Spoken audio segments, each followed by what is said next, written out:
Thanks for listening to Best Friends Dissimilar Interests. I'm Matt. And I'm Tiberi. This is a show where Matt and I, friends for 15 years, get to kind of explore each other's interests a little bit more by forcing each other to watch our interests every week. And this week, I am very excited because I made Tiberi watch this documentary called This Is GWAR.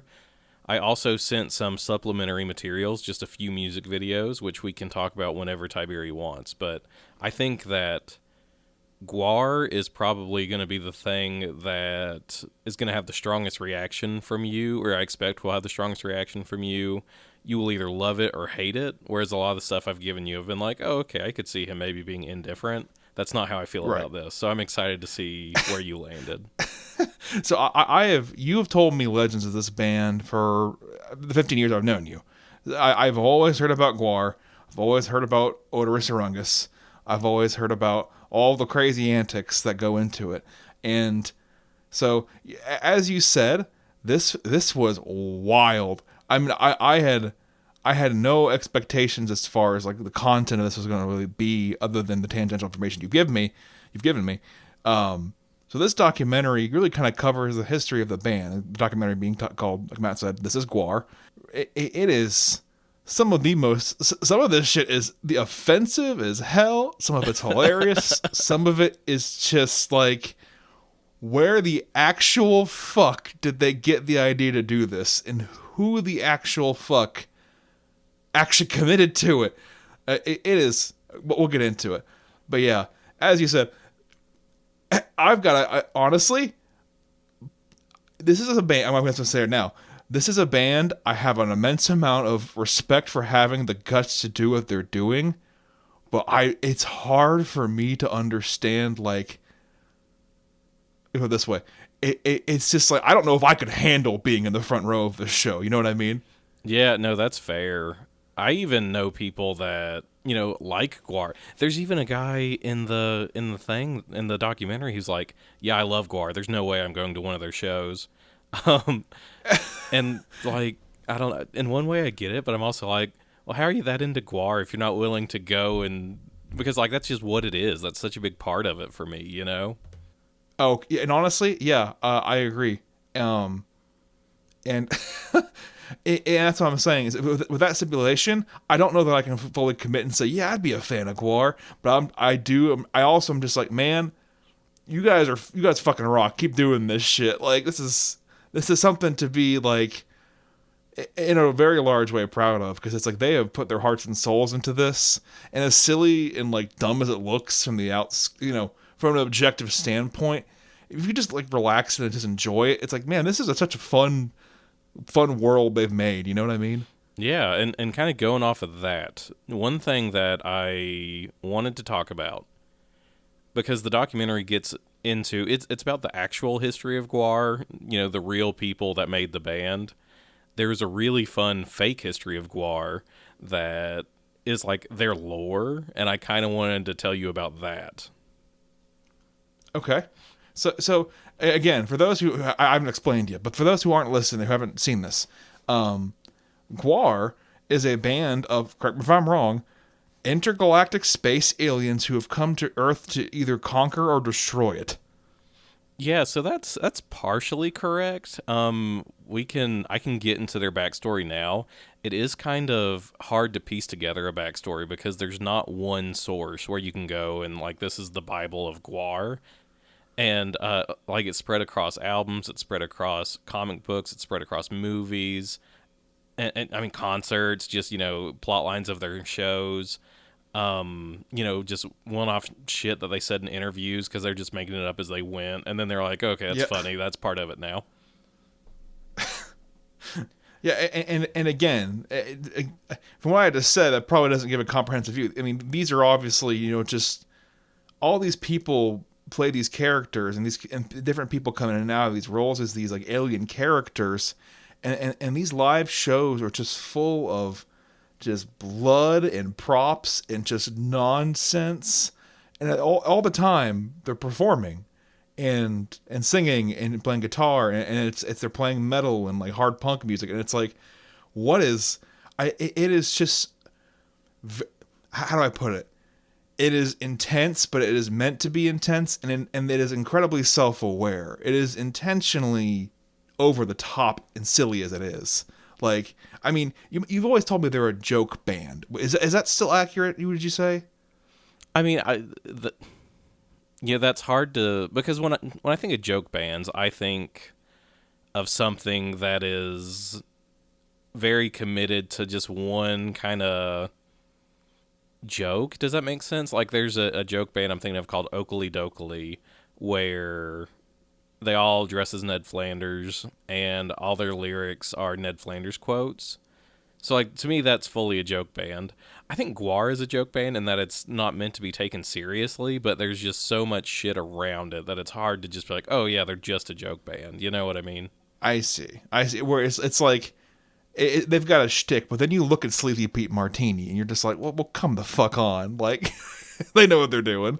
Yeah, so, like, they definitely don't take themselves seriously, and it is, like I said, very comedic. You're not supposed to take any of this shit seriously, but it Yeah, is yeah. also where, maybe a joke band, I think of just like, oh, okay, it's a dumb joke that's supposed to be funny. A lot of this stuff is really biting satire that I think Yeah. kind of elevates it past that in my mind. I can see that, where it's not explicitly just jokes. And we'll get to that later. They touch on a couple songs where they're even kind of, it is kind of self, autobiographical, so to speak, some of the songs. So,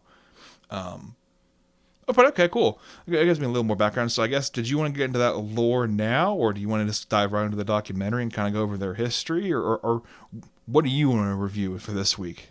Okay, so I think it would be fun to do the lore first, and then I do have another activity that I want to do, which is I just found some of. So at first the goal was to find like the most offensive and crazy GWAR lyrics I could, and Oh God, have you react to those. And then I was like, no, that's actually probably not even going to be funny. So I just it's found gonna one. just 10 minutes of me going, you can't say that. Yeah, I was like, that shtick's gonna get old really fast. So instead, I just found lyrics that I thought were funny, or some of them are actually just really beautiful and good. But most of them are just really dumb, and I think that it's the kind of, maybe more of the kind of humor that would get a better reaction out of you. Okay. So I am fine to do that whenever, but I think I would want to start with the lore that I will try to. Yeah, I'll explain kind of where I got this information, but I think start with the lore, and then we can go from there wherever you want. So the lore of GWAR, everything starts with this kind of shadowy entity called the Master, which you probably heard a little bit about in the documentary. Yes. So the Master basically just like accidentally farted out the galaxy, and Okay. then he looked at his creation and he's like, I fucking hate it. Like, what? This is my least favorite thing I've ever seen. So then he formed the Scumdog Legions, which were his, alien creatures that he sent throughout the galaxy to destroy his creation because he hated it so much. Okay. GWAR was part of one of those legions. Okay. So It's adding up. yeah. So basically they, it's just a lot of like crazy nonsense destruction. One of their main kind of antagonists early on in a lot of their shows, and comes from this, period in the lore, is Cardinal Sin and his Sinite warriors. Shut the And fuck up. yeah, and I found this description that I got some of this lore dump from this Reddit user named Endyme Ion Dragon. I guess is how you say that. I don't know. Oh, Endymion Dragon. Oh, okay. I didn't know that word. So Endymion Dragon, you're a real one. Um, but anyway, he describes the Cardinal Sin and the Sinite warriors as space Catholics that eat babies. Oh my fucking God. So Oh my fucking God. they go on all these missions for the Master, just destroying the galaxy. And you know what planet he fucking hates and he really wants destroyed? I'm assuming Earth. No. Flab Corv 7. So he sends... Of course. Yeah. So he sends them to Flab Corv 7. He's like, fuck it up. Kill everything there. Destroy the planet. They do that. And then on the way out, they're like, oh, wait, isn't that Flab Corv 7? We destroyed Flab Corv 6. And you know what planet the Master fucking loves?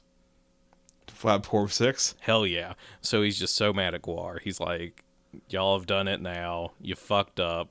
So he sends them to the most insignificant dirtball planet he can find, which is Earth. Now that actually checks out. Yeah, and he's like, it's just the biggest pile of shit. This is their punishment. When they get... They're literally here, not because they desire to be, but this is just their exile. Yeah, that's a constant theme in GWAR, is they're trying to escape Earth and they can't for various reasons. So that's a plot in a lot of their shows and in a lot of their albums and stuff, is they're trying to escape and they're just talking on and on about how much they fucking hate Earth. And they, for various reasons, they can never escape. All right.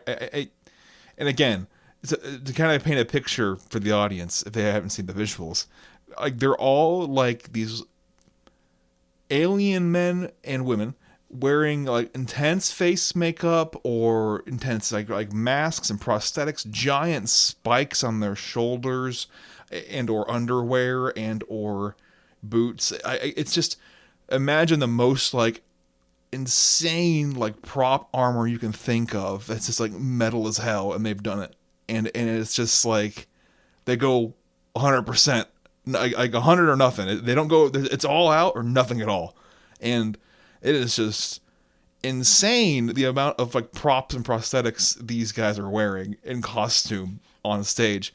It is honestly, I wouldn't be able to do it just because of the weight alone. Speaking to that, just so over the top, and if they do it, they really do it. I don't know if it's in the documentary or not, but at one point they were on Joan Rivers' show, and yes. She's like, "Yeah, I understand that there's a lot of sexual innuendo in your show. Is that true?" And Odorous Orungus is like, "We have a giant penis that shoots blood onto the crowd. It's not really innuendo. It's just stated." To answer your question, though, yes. No, it's that's what I'm saying. They own it and they run with it, and for that, I have to almost like, I have to clap my hands, like, oh, you guys are leaning real hard into it. I mean, like, go for it. But anyway, the visuals are just so crazy. So like when you say these aliens from space are here on Earth, it's like it's. And we'll get into this in the documentary part, but like there is such a craft behind it, and all the different creatures and like monsters and entities they pull up on stage, so some of which are human, some of which not. God, it must have taken so much time to put all that shit together. Yeah, it's wild, and we'll get into that, but they say again and again, like, GWAR is not a band; it is an art collective. We have visual artists, we have people who do masks and, props, and we have musicians and all this stuff. But anyway, so GWAR is banished to Earth. When they get here, they find the Earth is ruled by dinosaurs. At this time, the dinosaurs have this like really refined culture, and they're, just so much better than anything else that's ever existed on Earth. They're very peaceful and very smart.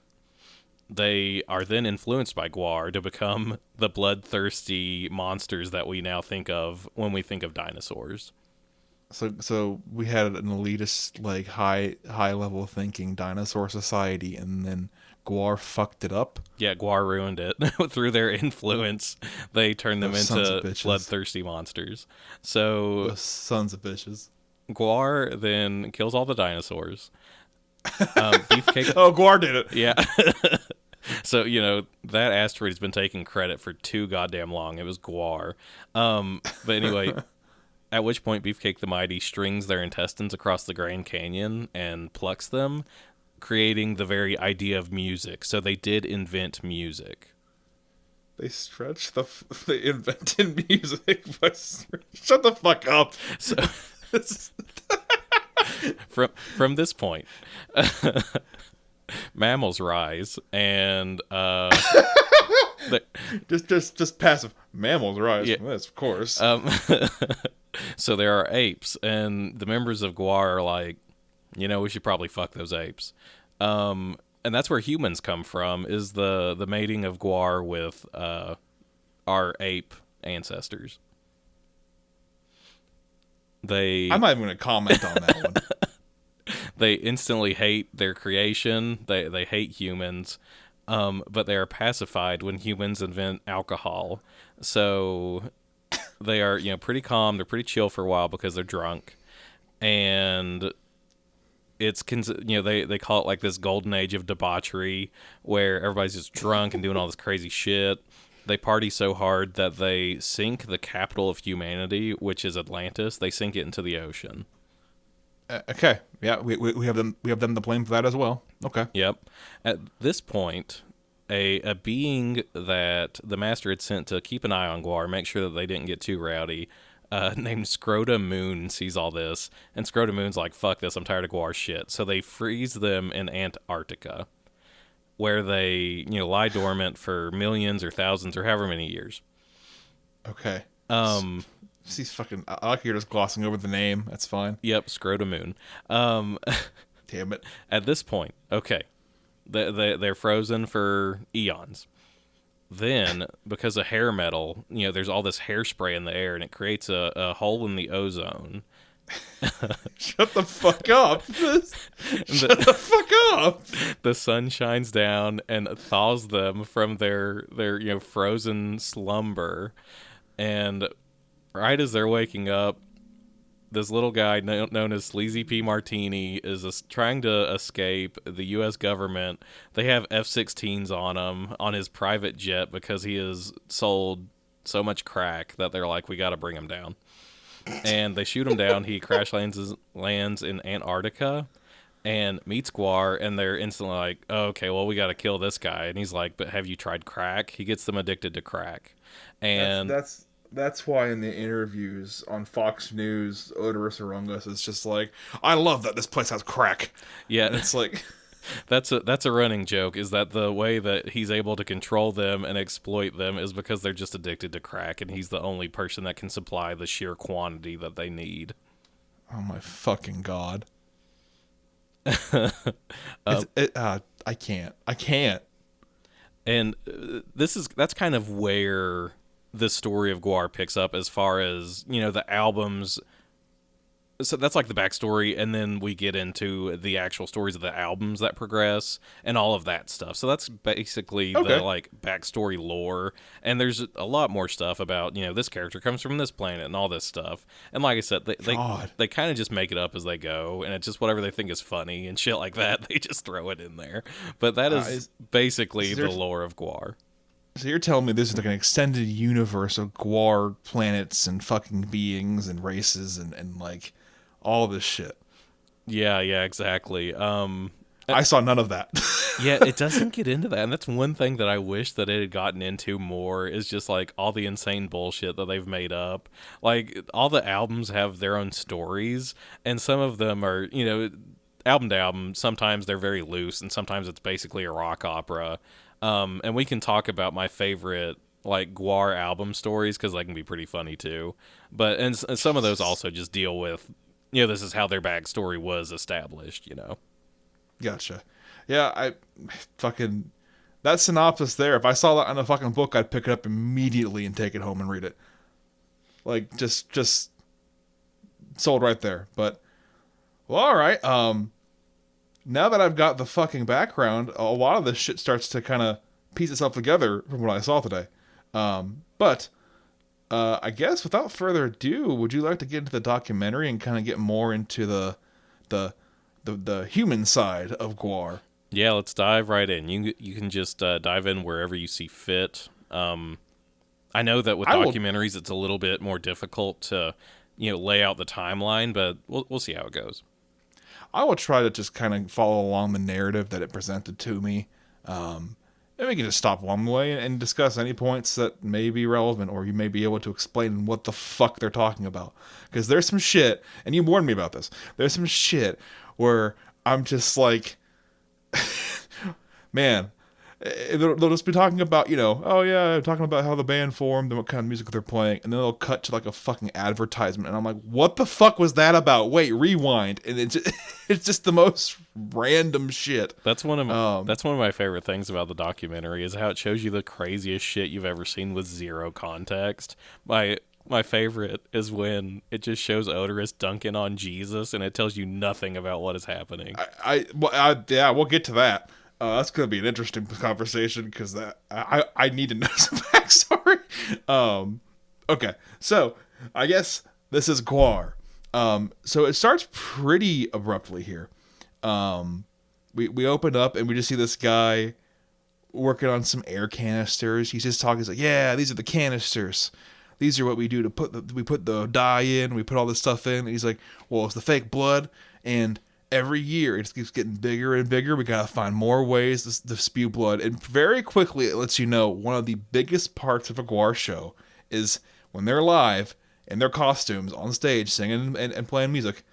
They will be constantly throwing shit into the audience, spraying people, not harming them, nothing dangerous. Everything is safe, but it just spraying blood, any other bodily fluid you can think of into the audience, and that is just an integral part of the show. It's going to happen within probably the first 30 seconds you're there, is what I gather. So, Yeah, so it is tradition to wear as much white as possible to a GWAR concert. A lot of women will go to, like Goodwill and buy these old wedding dresses to wear. And hell yeah. this is just kind of a side story, but I went to a GWAR show with my sister and my brother-in-law, and on the way there, we were just listening to GWAR. I think it was, just Spotify was playing whatever random GWAR songs. And it played their cover of If You Want Blood. And my brother-in-law was just like, "Oh, I bet this is the song where they're going to shoot the blood into the crowd." And I was like, "Dude, that's going to be every song. Like, that's going to be constant."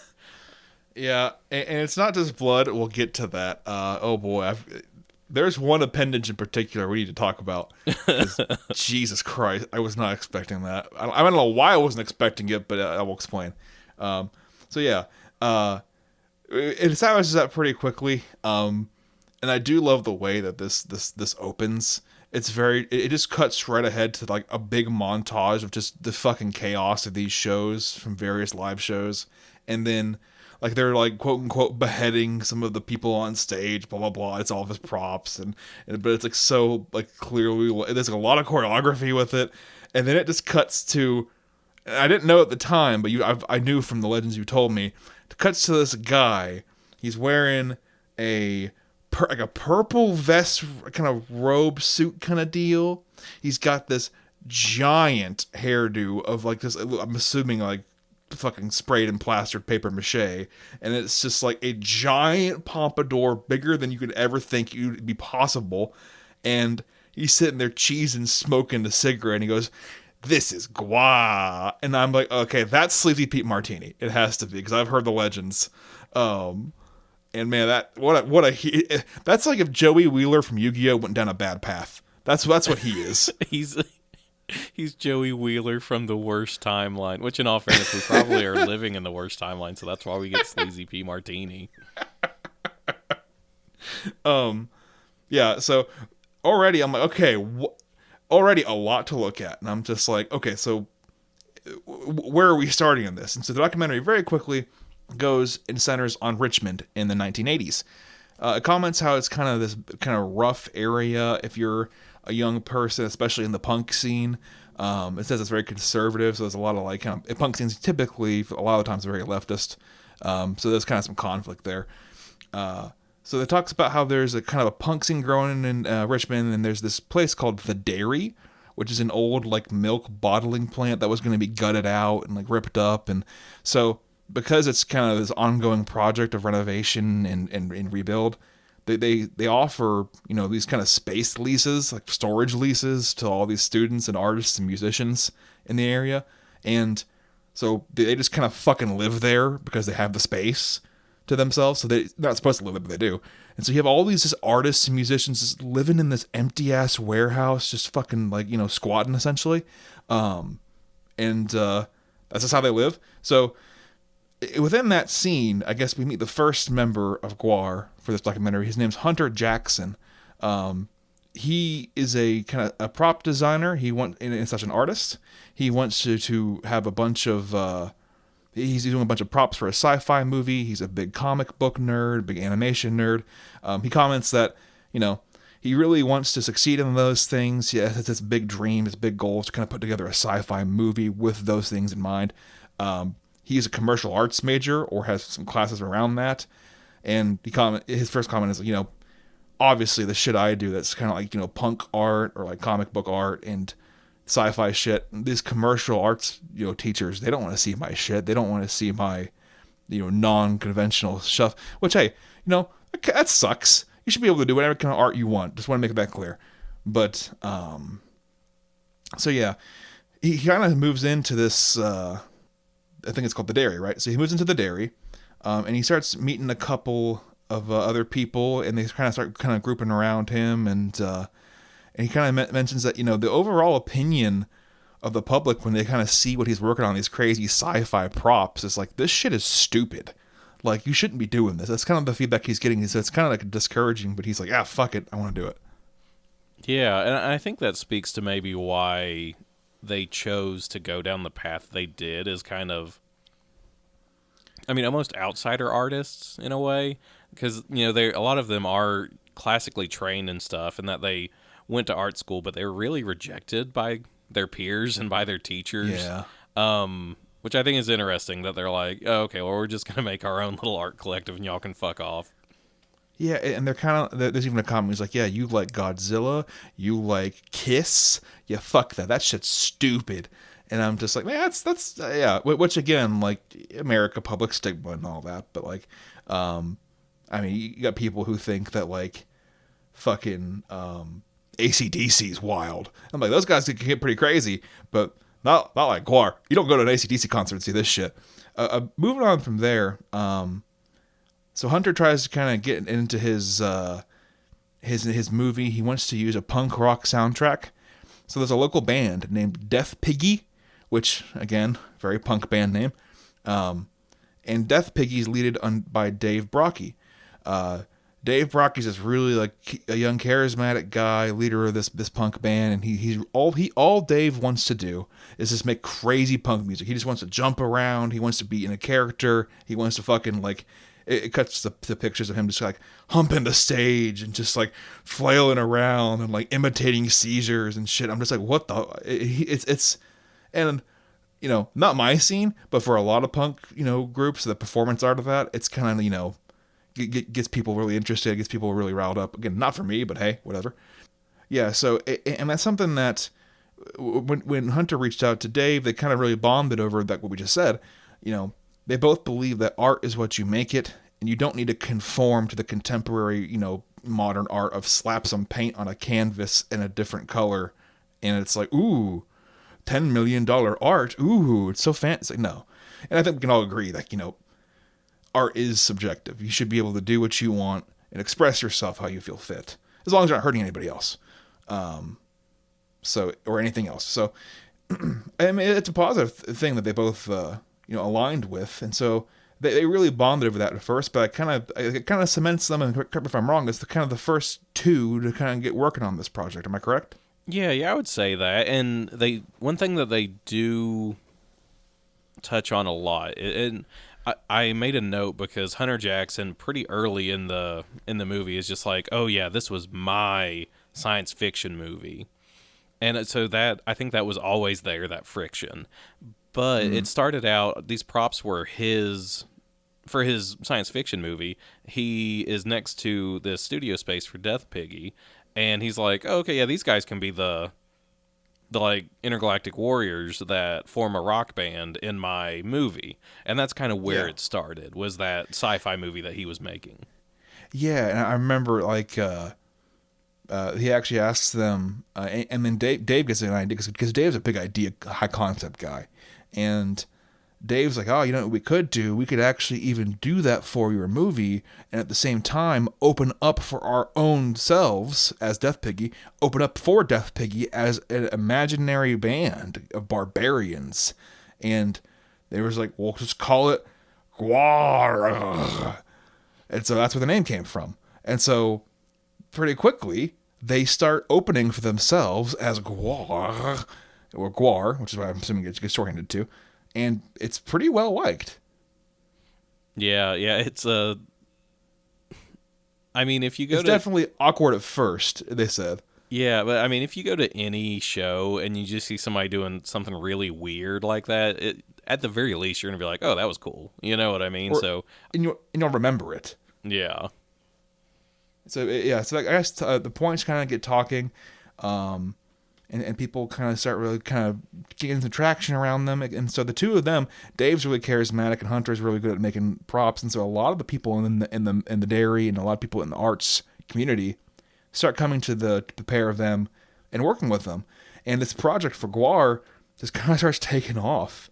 And so there's some screenshots they show here in the documentary about, sitting around in warehouses with just playing around with props and toys. And there's just like an empty fucking hallway in a foundry building of like just people with prosthetics and shit just like fucking smacking each other and like just fucking rolling around the floor. I'm just like, these guys are just doing it. Like these guys are just living their truth, I guess. It's like, man, like they look very, very content doing what they're doing, is what I'm trying to get at. So it's pretty cool. It's pretty cool to see that people just kind of, let's do this shit. And they all just sat down and made props and had fun with them. It's pretty cool.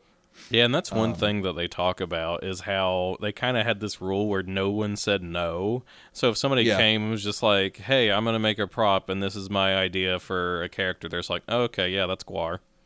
Yeah.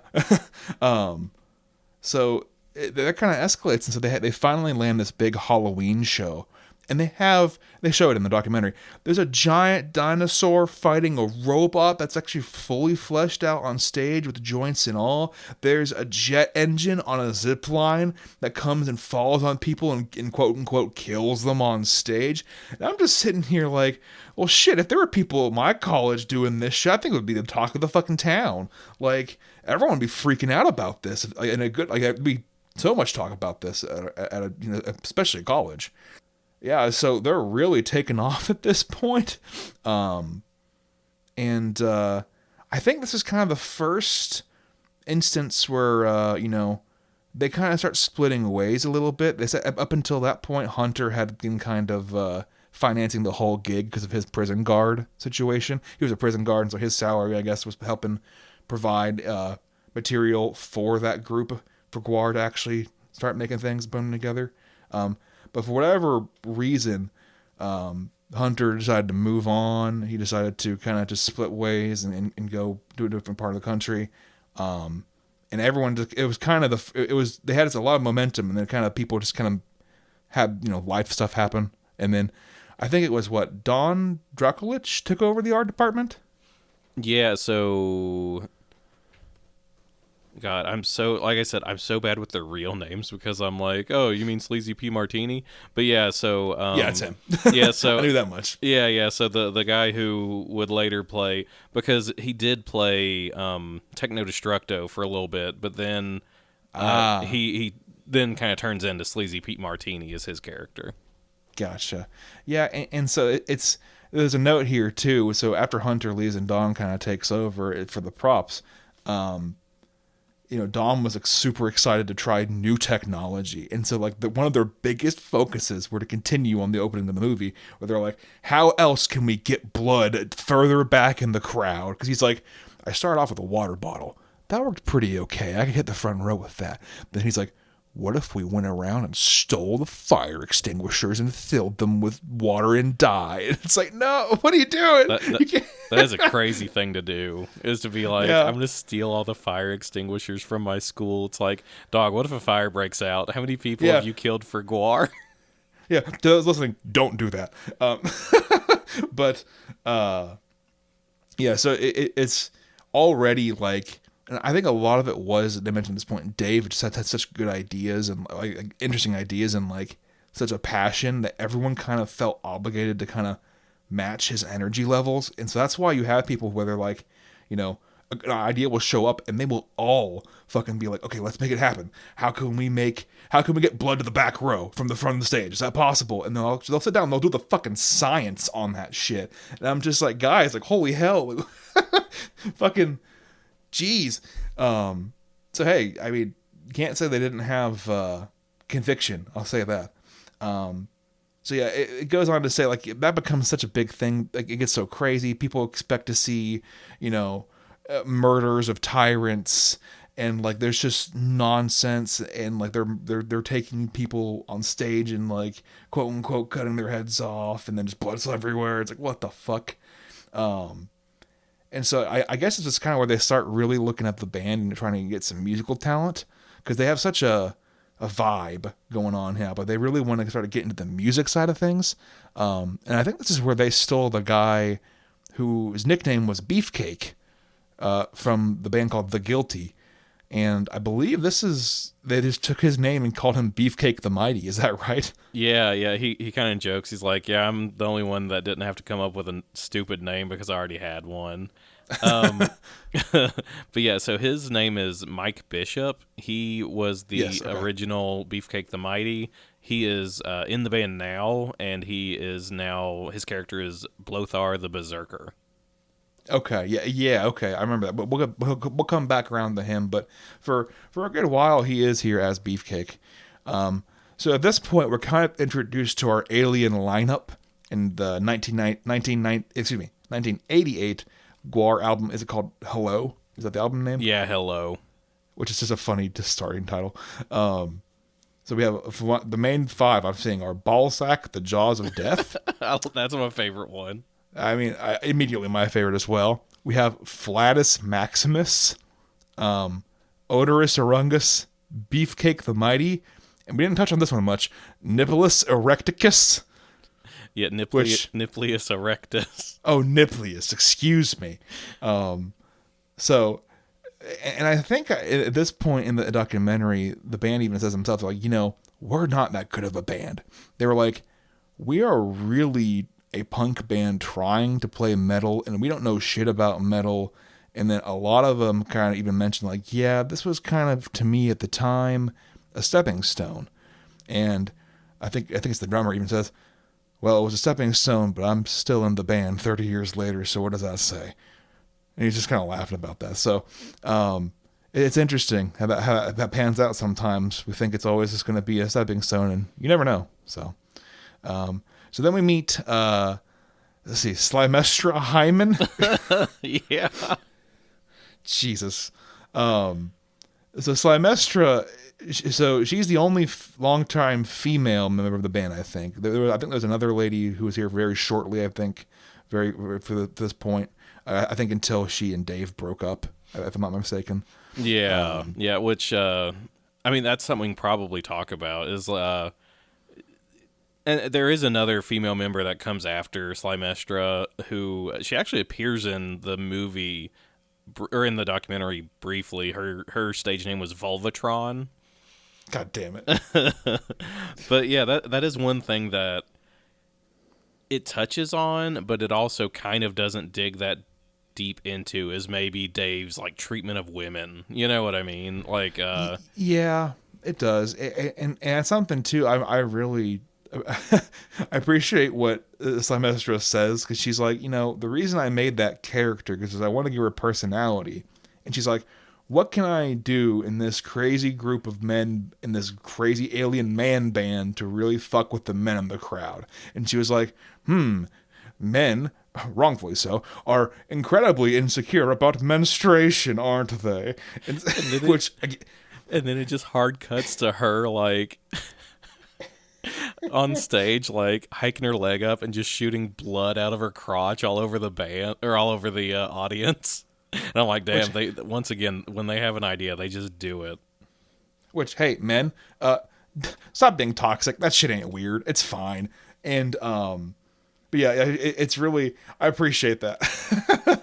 And so she kind of is shown to come to the band, and so you've got a pretty solid lineup here. And I think it's at this point Hunter Jackson actually raises his hand after he left. He's like, hey, I'm going to come back as this guy, Techno Destroyer, that you mentioned earlier. And, Excuse you, it's Techno Destructo. Put some oh respect. my Put some respect God. on his name. Fucking excuse me. Sorry. Yes, Techno Destructo, the proper name, his God-given name, has come back to GWAR in the form of Hunter Jackson, and his whole shtick, which I fucking love, is he has vowed to either regain control of GWAR because he was one of the founding members, or to destroy GWAR and like, destroy them all. It just shows him like with a piece of paper in like a ditch, reading like a shitty little poster that says GWAR on it, like a flyer, and he's like, "Damn you!" Yeah. So stupid. So the Destructo clan kind of functions as both antagonists and also sometimes they just help GWAR. It's you never know what the Destructos are gonna do, but I do love they all talk about how it doesn't take Sigmund Freud to figure out why all of Hunter's songs are like, oh, I'm gonna take back control of GWAR. It's like Yeah. it's just what he wants to do. Like this, Yeah. his creative project just got away from him, and he's still mad about it. You know. Yeah, and yeah. So we'll come back to him later. I think there's some bad blood that happens there for a hot minute, but so yeah, so Hunter comes back, and so the other two guys in the band, Don and Chuck, they've been creating a lot of the new characters for GWAR, and so they're kind of, like you said, a little annoyed by his like, hey, like, we were here the whole time. How you can't just come back and be back where you were? Like, it's kind of not fair. Which I could see merit both ways on that, but yeah. So, and then the last member we haven't talked about, I mentioned earlier, is Sleazy Pete Martini. Again, evil Joey Wheeler, we'll call him that. And so, we talked a little bit about Nipleus Erectus. That character does not last long, does not last past that first album. And okay. from that point, the drummer is Jizmak Dagusha. Shut the fuck up. I wish I could say I made these. I wish I was that funny, but I'm not. God help us. But, Jesus. But yeah, so we have our lineup here. And so there's a couple other people who want to join the band. We get I believe it's a younger man named Bob. Is Bob younger? I can't remember. So I'm thinking of Matt McGuire. Yeah, he was younger, and I think for a while the youngest member was Mike Bishop. Remember, he was like in high school. Yeah. He was like in high school in this little high school band, and they were just like, he's also just the best bass player in Richmond. So they just kind of steal him. They're like, hey, they're like, hey, we actually make some money now. Do you just want to be in our band? And I imagine he was just like, hell yeah. Yeah, so Bob expresses that he wants to join the band and quit art school. He's like, I can always come back to art school, but GWAR might be a one-time thing. This might be my only train ticket on GWAR. So he joins GWAR. We have Matt McGuire, who kind of bonds with Hunter about wrestling comics. So he has a bunch of similar art background and interests as Hunter does. And he mentions, he's like, I was a teenager, and he was like, there's this, look at the people on stage, and there's this chick blowing fire, this is happening, heads are flying off, and he's just like, I want to be here. Which, hey man, whatever. And so basically Matt works as Hunter's assistant / apprentice. And it kind of hints at this point that Hunter really is already kind of being a bit funky with kind of how he's treating people. Hints that like Hunter kind of wants to keep Matt hidden from everybody else to isolate him. I don't know why. It's never really explained fully why that is. He's a good artist, and maybe he just wanted to kind of take ownership, like he was managing him, and he's like the master and apprentice kind of deal. Yeah. So yeah, it almost feels like he wasn't okay with this guy being part of a collective. Like you said, it almost feels like he wanted to be like, okay, I'm the manager of the art department. Yes. And like, I'm this guy's boss. And I get that, if you're, the young guy coming into this art collective, they talk about it like, okay, you're going to get the crap job. You're going to be licking envelopes or whatever. And I get that. But it's also like, if you're going to be a collective, you can't be like, oh, okay, this is the art department, I'm his boss. You just have to be like, oh, okay, he is just another artist in this collective, you know? Let's all work together as a unit, right? Yeah. So yeah, so it's already been funky, and so we'll come back to that tension a little bit later. So yeah, we have our first real touring lineup here, kind of. So pretty quickly we get to the school bus, and I would love to talk about the school bus. Yeah, I made little notes, just things I want to hit on, and I just put the buses LOL.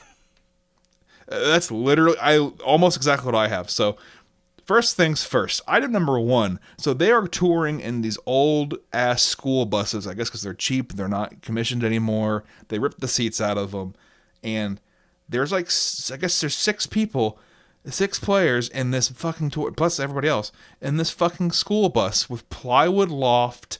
There's like bunk beds, no seats, 2 couches just sitting on the fucking floor facing each other. And it's like, what the absolute fuck? So item number one on the school bus, it made me laugh. They spray painted, I believe it said Ed Gein's mom's car on the top of the bus. Am I mistaken? No. And the funniest thing about that is that's such an unwieldy joke. It's like Ed Gein's mom's, but they're just like, you know what would be funny? What the absolute fuck, guys? Why? I don't understand. Why? And they talk about how they can't go anywhere without the cops pulling them over because they have all this crazy shit on their buses. So, okay, so that's item number one, yes. Item number two, the restroom. So, item number two, for those of you thinking there's a restroom, haha, apparently there's a little divider in the back of the fucking school bus. And you know what it is? The restroom. And one of the guys explains, he says, I went back there expecting a toilet as a receptacle, something to fucking use to piss in. And he goes back and goes, nope, there's an automotive funnel and a hole in the floor. And I just pissed in the floor of the bus out the funnel. And you would see piss fall out the back of the bus and splash on people's windshields. And then it'd be like, oh, I wonder what that is. Oh, my fucking They're just God. like, wow, it's a clear day, but it's raining. This is so weird. What is going on? But yeah, just it gives big jackass energy. You know what I mean? Yeah, I can definitely agree with that. I can see Johnny Knoxville driving the bus. But so the funny thing is, so they go across country 6 or 7 times in this fucking school buses. And like, what the hell? Like they say it breaks down all the fucking time. Like they just have it's a constant road trip for their shows. And it's just like, they would play Dungeons and Dragons along the way.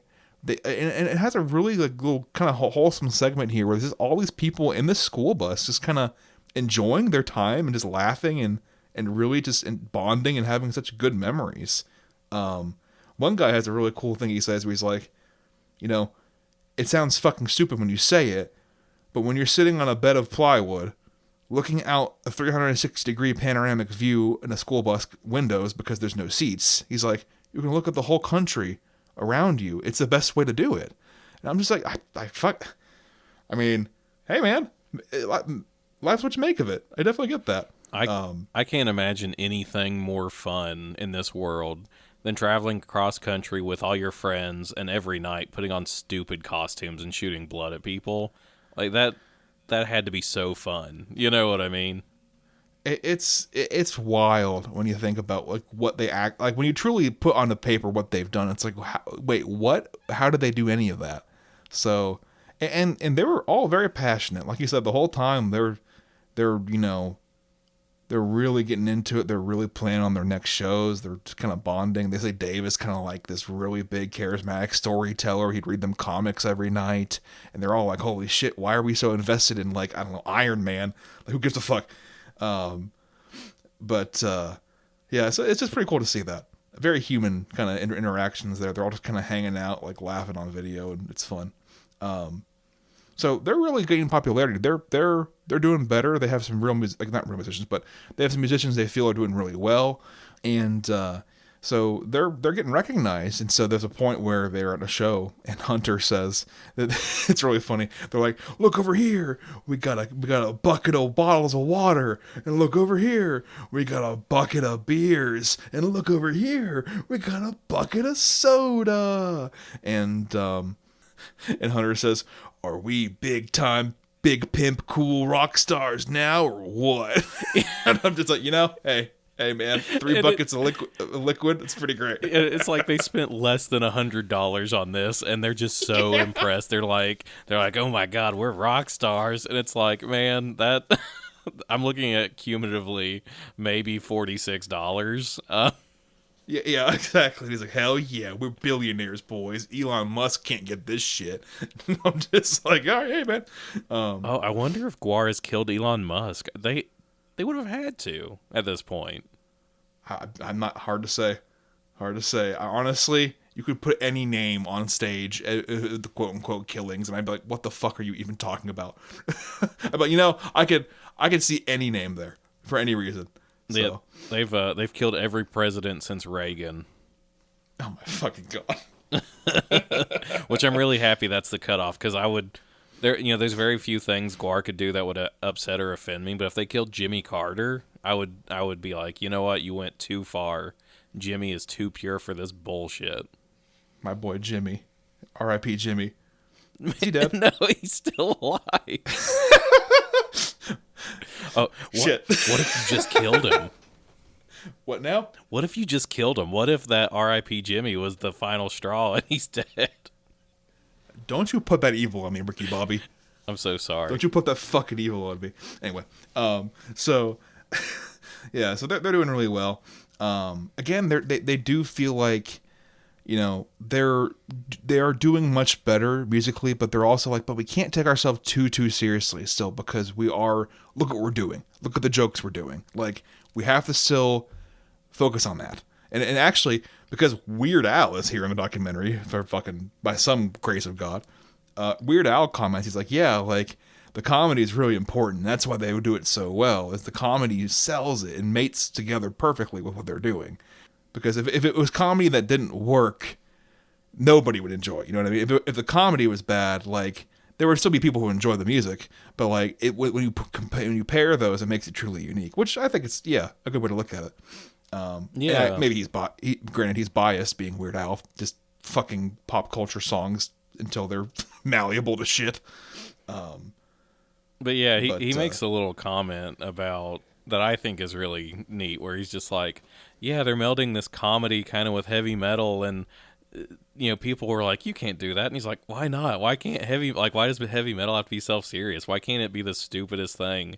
And I think that is kind of a knee-jerk reaction, because heavy metal is just innately pretty stupid. Like, it is deeply weird that I pay money to go to a room where one guy just like growls and screams, and I'm like, yes, this is good. So I think it's a knee-jerk reaction for people to be like, oh, okay, I have to take this really seriously, and I have to be really serious about it, or people are gonna like think it's dumb and make fun of me. When it's like, I mean, you can love it and it'd still be dumb. You know what I mean? Like, in a way, everything's fucking stupid. So yeah, why not laugh about it? You could say that about anything, yeah. But I think GWAR, I definitely wouldn't appreciate GWAR as much if they were hyper serious, even about their comedy. Like it's when you lean hard into things, that's where I'm just, and you own up to it. They seem very honest about it. They don't seem like they're trying to be subversive. Like, they're just like very like, this is stupid, enjoy it. It's like, okay, thank you. Yeah. Yeah, so we get the first kind of real breakthrough is that Scumdogs of the Universe album, which again is kind of heralding back to Hunter's kind of sci-fi movie vision, that same title actually.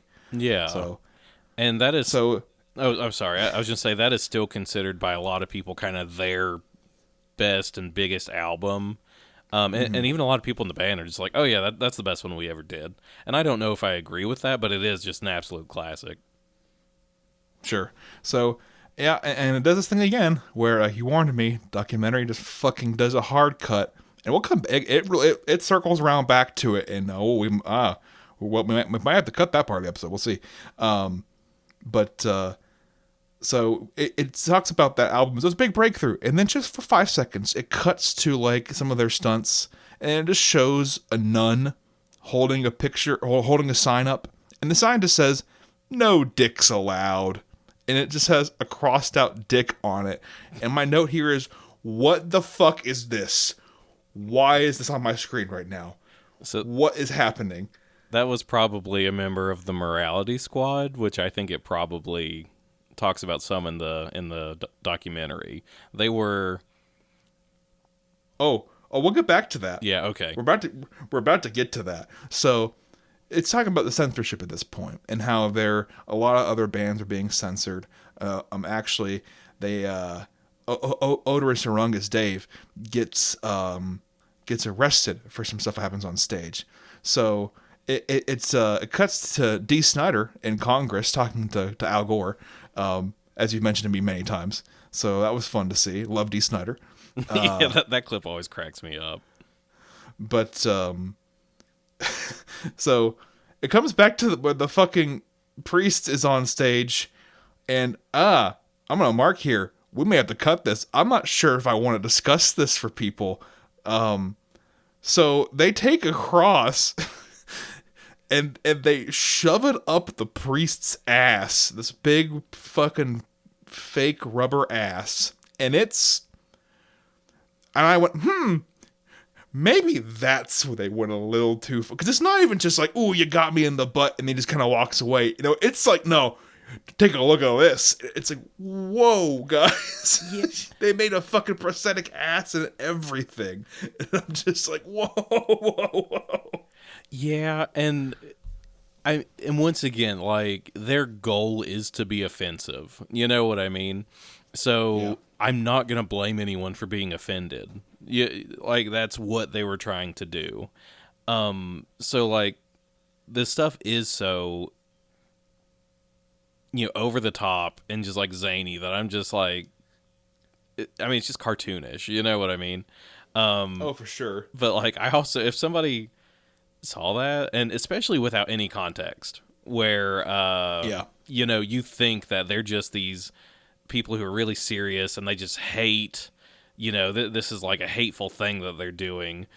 Whereas like and I'm not going to say exactly the way he said it, but he's like, we're commenting on the sexual abuse that is rampant in the Catholic Church. Yeah. So, and that's what Fair. I'm getting at is like, it's not hateful, and it is, like a biting criticism of something that should be criticized. It's just done in the most crass way. And, and like, so like I said, if someone's offended by that, I don't blame them, Oh, yeah. but I also think that there is a lot of, if you just see that image and you think, oh, okay, that's really fucked up and they must be terrible, I think you're missing a lot of the context and kind of what they were trying to do and say, if that makes sense. Yeah, I see what you're getting at. I'm like you though, where it's like out of context. That's what got me. I was like, because it shows you at first. I'm like, whoa, whoa, whoa, what is going on? And then they explain that. I'm like, okay, I understand the message, but I think I was just so shocked. I was like, whoa. And that's kind of the point. You know what I mean? Yeah, like, yeah, I get it. So yeah, and that's why I told you. I was like, I told you the thing that one of them says in this documentary, where they're just like, come to our show and have an open mind, but also expect to be offended. And yeah. I mean, you look at GWAR and any of their album covers or photos. If you expect to go there and not see silly things, well, I don't know what you're thinking. So, but anyway, yeah. I mean, so that was a. I mean, I think I guess I'm saying like the message I fully understand, and it's just one of those things that's like, I appreciate. How do I say this? I appreciate that they're enjoying and like willfully, or I guess like leaning so hard into like the over the topness. Like you said though, out of context, I definitely get why someone would be offended by this. So And even It's even in context, like it's perfectly okay to be offended by this kind of thing. You know what I mean? I'm not gonna stand here and try and explain it away and be like, oh well, it was this good message and da da da. Because yeah, it's great. Yeah, if something offends you, it offends you, and that's fine. You know what I mean? Like I'm not gonna tell you to not be offended. And I'm not saying this right. towards It's you. an I'm just saying this it's an towards important. like anyone who would be offended by any of this stuff. Oh yeah. No, Um, and to be clear, it's an important message. Yes. yeah. Um. But yeah, so whenever people, it's weird to me whenever people try and like go out of their way to explain it and like, oh, well, it's not offensive and you're being a sissy or whatever. It's like, no, they were purposely trying to offend people. You know what I mean? Yes. So like, Yes. it's almost missing the point if you're just explaining everything away. You know what I mean? Yeah. So it's again like you can't say they lack conviction, and I think that's it. They're being 100%. They're not pulling any stops, and we see that some more here with the censorship. So that happens. This is an example, but like then we're going back to Oderus Urungus in his trial. So the cops actually come during one of the shows because during the show, and I mentioned this before, Oderus Urungus has an appendage, and it does not shoot blood. It is an appendage that is located slightly on below his stomach. Yeah, it's actually. Oh, I know what you're thinking. No, it is not a dick. No. It is actually this fucking Cthulhu, the cuttlefish of Cthulhu is its official name, and it's a little. And so what you see, what you have to understand is that when Oderus Urungus is on stage, he's petting it, and he's just kind of like, it's he pets this fucking. I can't even fucking say it. I'm like, God, he fucking pets the cuttlefish, and it spews out like it's like, I don't know, happy liquid when it's happy. And it's his pet, and all it is his pet, guys. It's just really like this really long pet, but he just happens to hold it on his waist where his dick is. And so the cops see this and they're like, wait a minute.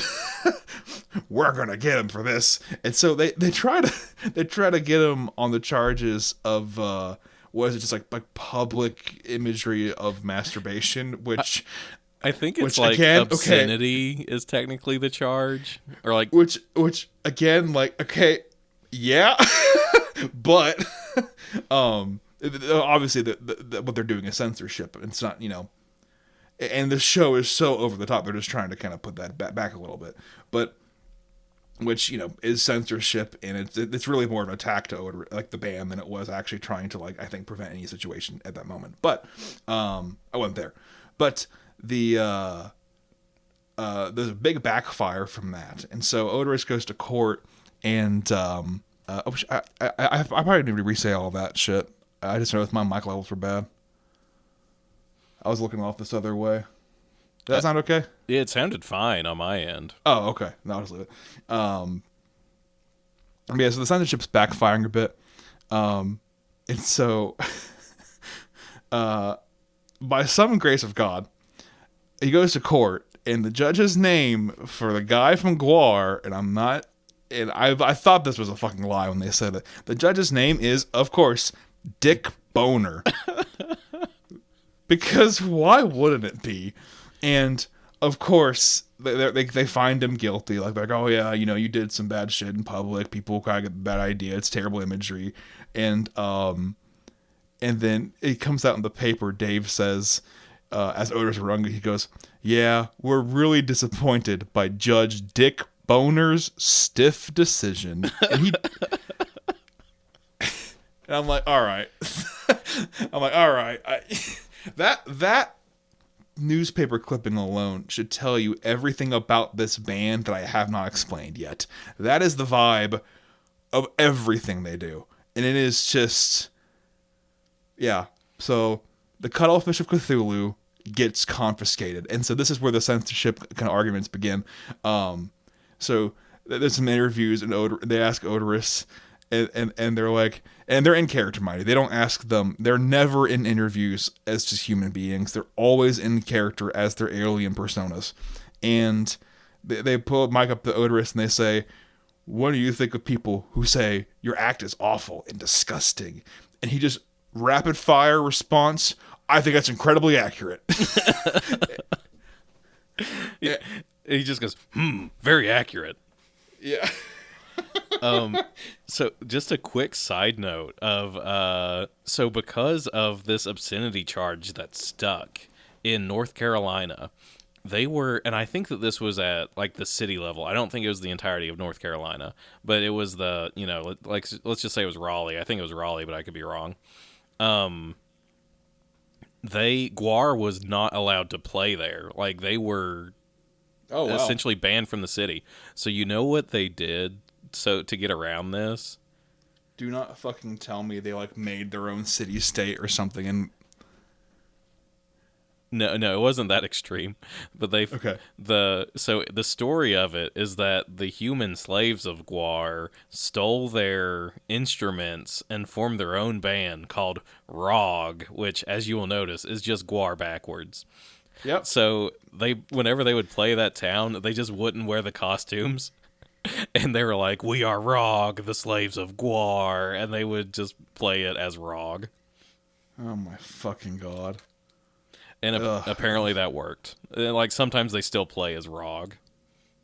Jesus. So all the censorship continues, and they keep pushing on in spite of that. And I think there's a lot of fans who still kind of show up to the shows and kind of support them. And then all of a sudden they're just like, you know what, guys? We've made some music videos. Let's make a full-length movie musical. And they do. In 1992. It is called, God damn it. It is called Phallus in Wonderland. Yeah, and so this is the retelling of the cuttlefish being taken from Odorous and it trying to find its way back to him.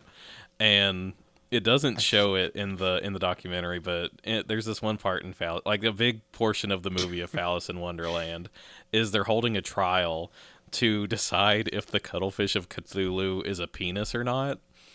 And the one character is like, item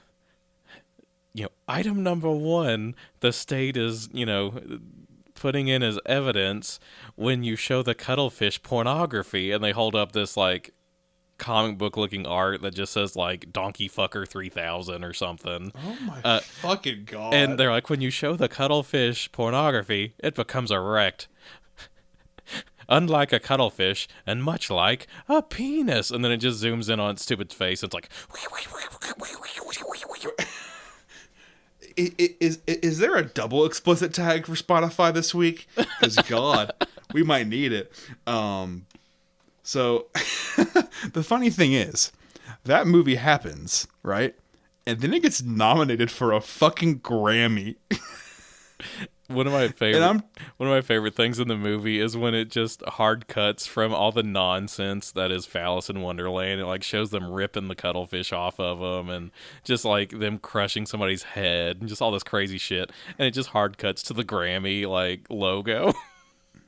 It's so funny. And so they're invited to come take photos, and they show up in their outfits, of course. And then the fucking guys are like, "You fucking assholes! How fucking dare you? This is a waste of our time. Go change." And so they go change, and they're all just kind of cheesing in like suits and shit, like, "Haha, you fuckers!" It's really funny. But then they actually get invited to show up to the Grammys and actually be there for the ceremony to see if they win or not. And it's so, of course, they show up in their fucking outfits at the fucking Grammy lobby, and they're in there, I think they said like 15 minutes before everyone's just like, "Okay, fucking get out of here, you crazy assholes. Yeah, come back and change." They're just talking about all the nonsense they get in like 15 minutes. Like, it takes them no time to just get... They've like spilled 3 drinks on people. It's like, what the fuck? It's like, all right, guys. But where they come back and like they just kind of sit there miffed during the whole award show, but then they're like, the parties were fun after the fact. It's just some crazy shit goes down at the parties, I guess. It's just like, what? Yeah, and it's so funny. They're talking about all these celebrities that they met, and they're like, I'm not famous, but I've met all these celebrities because of this. Yeah. So, I think that same year they also released just America Must Be Destroyed. What that? So that album is kind of like the companion album. Well, so Phallus in Wonderland is just music videos for all of the songs from America Must Be Destroyed. That makes sense. Okay, because that's a lot of work for 1 year. Jeez. So I think at this point is when we have his fucking these names. Flatus Maximus leaves the band, and I believe Pete Lee is the name of the guy that takes over. Yeah. And so they make him a brand new costume, and he's kind of welcome to the band because it's something they mention a lot. The Flatus Maximus role has tons of people coming in and out. And we'll get to more of those people later. Some people I actually knew about already. Well, people I'm familiar with, I didn't realize. So, but yeah, we'll get to that. But I guess this is the part where they're talking about MTV now, huh? Yeah, I love this part. So Mike Judge, the creator of King of the Hill, creator of Beavis and Butthead, just really liked GWAR because Mike Judge can't do anything wrong, apparently.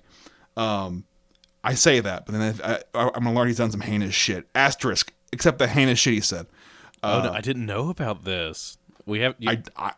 I'm assuming I'm at the asterisk for the future, my friend. Oh, I thought you meant that he had said some heinous shit, and I was like, oh no, what did I not know about Mike Judge? Not to my knowledge. The only heinous thing he said is that charcoal's worse than propane. But so basically, Mike Judge loves GWAR, and Beavis and Butthead, the TV show that aired on MTV for a very long time, he decided what would be their favorite band. GWAR, of course. And so they just start fucking splicing in music because they were trying to figure out a way to put music videos on MTV. And MTV was like, we ain't airing your fucking music videos. This is too much for the general populace. Which, again, to an extent, I understand. So so they just start splicing in these music videos into the Beavis and Butthead's TV because they love GWAR. And so like every now and then they'll just play a snippet and you'll just see these fucking guys on the TV just being like doing crazy shit, and Beavis and Butthead are like, yeah. So have you ever watched Beavis and Butthead? Like, how familiar are you with the format of Beavis and Butthead? Not a single episode. Okay, so the way it worked is there would be an episode, it's kind of, imagine like a SpongeBob where there's like a little 12-minute episode, and then they would put two of those together to make, the 30-minute block. And in between those two little episodes would be segments of just Beavis and Butthead watching TV and commenting on what they saw. So they would, a lot of times they would be watching music videos and stuff on MTV. Oh, because it's aired by MTV. Because they have the rights to show the music videos. Yeah. Yeah. Okay. So that's how they kind of implemented that into Beavis and Butthead. So if you watch it, like, no matter how great the band is or how great the music video is or whatever, Beavis and Butthead just always shit on it. Like, they hate everything and they just make fun of everything. The only thing that they ever see that they are just 100% like, this is the best thing I've ever seen, is just any GWAR music video that they put on. And there's this one part when they're, because I was rewatching these today actually, but in one of the GWAR music videos, Butthead is like, Beavis, you watch hours and hours of TV and then it's worth it because you see a GWAR music video. Yeah, it's and the shit they're showing, and I'll get back to this with the extra content later that you sent me, the music videos. The shit they're showing is just like, I can only describe it as like fucking like insane local car commercial levels of editing, and it's hilarious. And I'm just like, what is going on? Like, it's so funny. We'll get more into that. So not only on that, the Beavis and Butthead video game apparently used music that GWAR wrote, and the entire premise of the video game was to get money to go see GWAR, which I thought was fucking cool.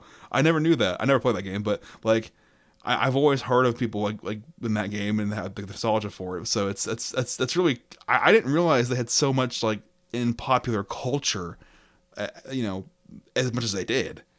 Yeah, GWAR had a real moment in the 90s, and they kind of talk about this and touch on this about how they had a few moments where they kind of brushed with mainstream success, and it just never quite happened. Gotcha. Yeah, and that's something too. Like, I think there's some fatigue that happens with the members at some point. We'll get more into that, but yeah. So other things they were on Jerry Springer, and it's fucking hilarious because they're just sitting there in these outfits, and Jerry's just like, "Well, what do you want to do about this odorous?" And he's like, "I'm gonna go." This is fucking wild. So just like a quick aside about their appearance on Jerry Springer. So first off, in one of their lives, First of all, sorry, R.I.P. Jerry Springer. We miss you, man. So the night before they filmed the Jerry Springer segment, they played in, I'm assuming, Cincinnati, because that's where, I don't know if that's where he filmed, but that's where he's from and stuff. And he was the mayor, I believe. But anyway, Yeah. Anyway, so in that segment, it shows a clip. They drag him out on stage, and he's playing along, and he's like, no, don't do it, don't kill me. And they feed him to the world maggot, which is another GWAR kind of monster that is a maggot that is the center of the earth. And so they killed Jerry Springer on stage. But anyway, in that clip where they're on Jerry Springer, it's all these shock rock groups that he brings on. Oh. And this parent, is like, my kid went to a GWAR show and he's doing all this weird stuff, and I just don't like the influence that they're having on him. And first off, they're just really cool because, Odorous Orungus is just like, you have such a smart, cool kid. Like, why are you dogging him? Like, because he goes to a GWAR show. Like, he's a great kid. But there's another band that is on this segment called The Mentors. And I will not get into The Mentors because they're, like, where GWAR is, like, performatively gross. The Mentors were actually gross and just, like, terrible, bad people. And their shtick was basically just violence against women, and like that was the whole thing. So there's it in this like interaction between them. They just keep getting so mad because they keep getting upstaged by GWAR, and they're trying to be these like crazy, shocking guys, and they just GWAR keeps being like, what we do is real. We've slaughtered millions. Every day, we put people in meat grinders, and they're like, no, what we do is real because we're bad people, and they're like, no, and they get so butthurt that GWAR is just stealing the show, and it's so funny to me, but yeah, it's a really funny clip just because they're just clowning on these absolute assholes. So we have the Jerry Springer show. They also appear on the Joan Rivers show, as you mentioned. That's a pretty funny interaction where they just basically just like, she'll be like, you've had such a bad influence. They go, haha, well, nice try, but we love your show, haha. They're just like, the funniest part of the Joan Rivers show appearance is she's like, you've done this and that and this and that, like all these terrible things they've done on stage, and she's like, how far are you gonna go? And without missing a beat, Odorous just goes, Cleveland. Oh my fucking god. And so to a couple more things, we'll move on. This one actually made me fucking laugh because I thought it was fucking amazing. It just cuts to a fucking picture.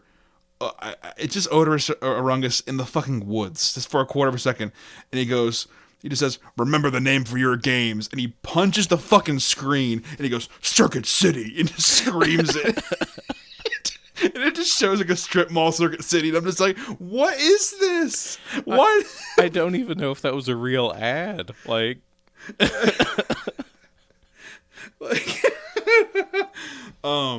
so again, just fucking wacky shit constantly from these guys, and I'm just like, what is going on?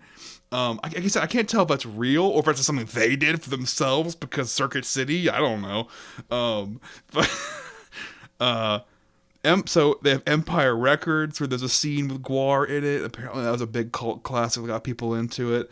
And so we move on from, again, like, they're not.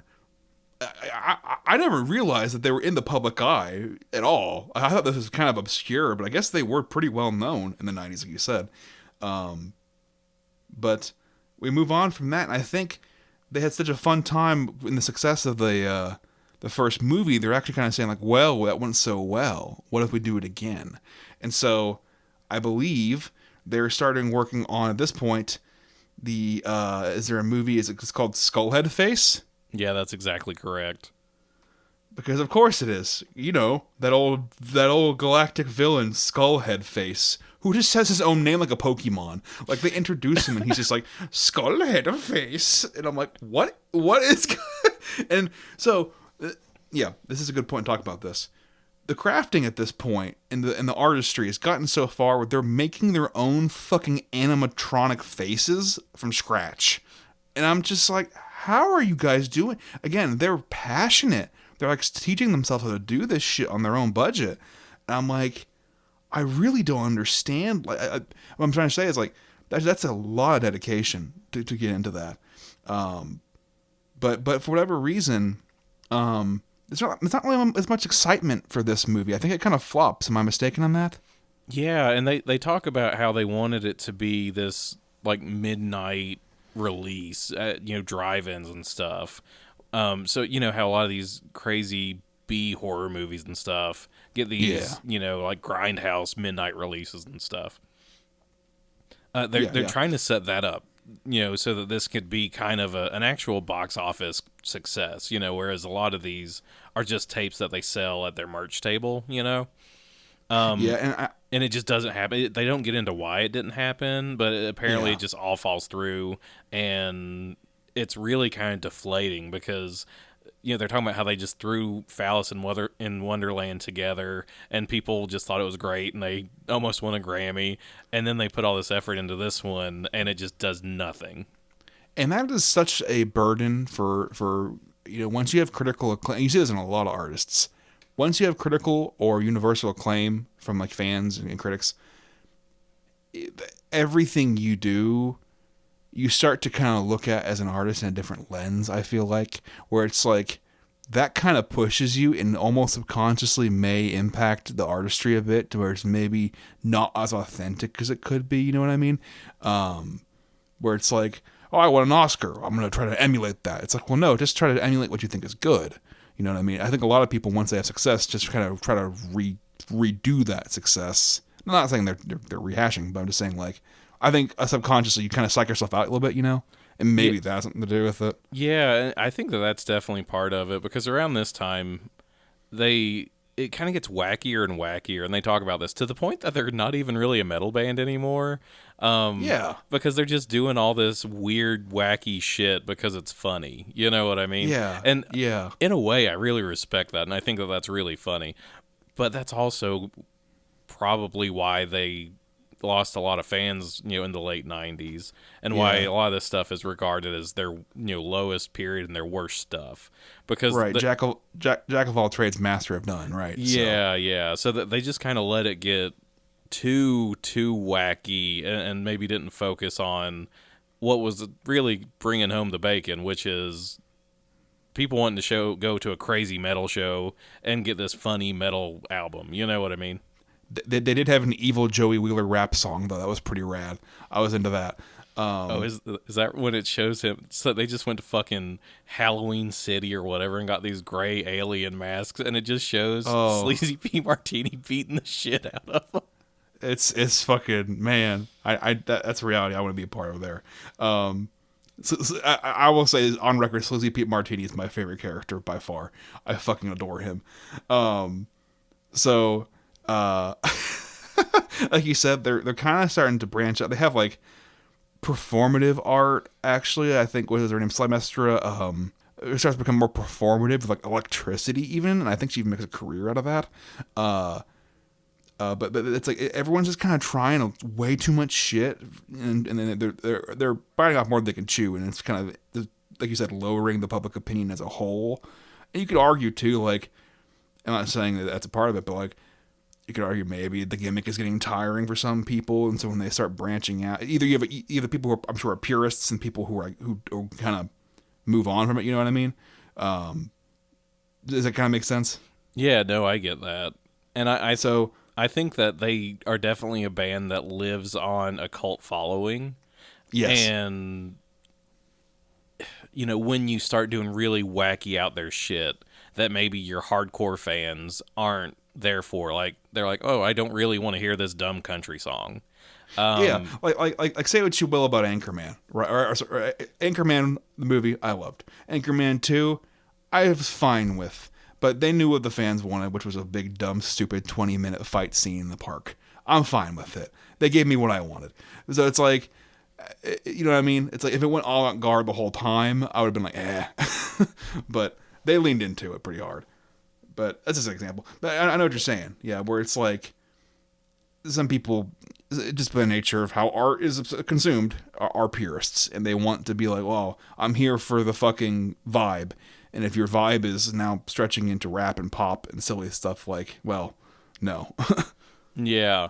And there is one event that's like a pretty big event. It talks about why maybe some people left the band. So I don't know if this is about the time you want to talk about that. That's right here on my next on my agenda. So yes, so they, I laugh. This isn't funny what's about to happen, but I laugh because they're heading on a photo shoot for, I guess the album's called Toilet Earth. This toilet, this toilet Earth. This Toilet Earth, excuse me. And they're driving, and so they're just on the highway, and so they're getting ready to. So I think Pete's like, "Hey, I gotta go take a piss," and so they pull off the. They're getting ready to pull off on the interstate, and this car comes up behind them and just very clearly, deliberately, pushes them off the road, and they're like, "Oh shit." And so that they're like, what the fuck's going on? They hit us. Like, should we exchange information? And then they realize, oh no shit, they're gonna rob us.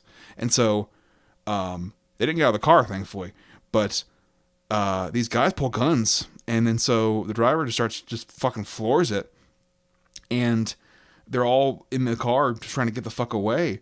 And in the back seat is Pete, and Pete, they're driving away, and they shoot at the car 5 or 6 times, and Pete gets hit in the chest right through the lung.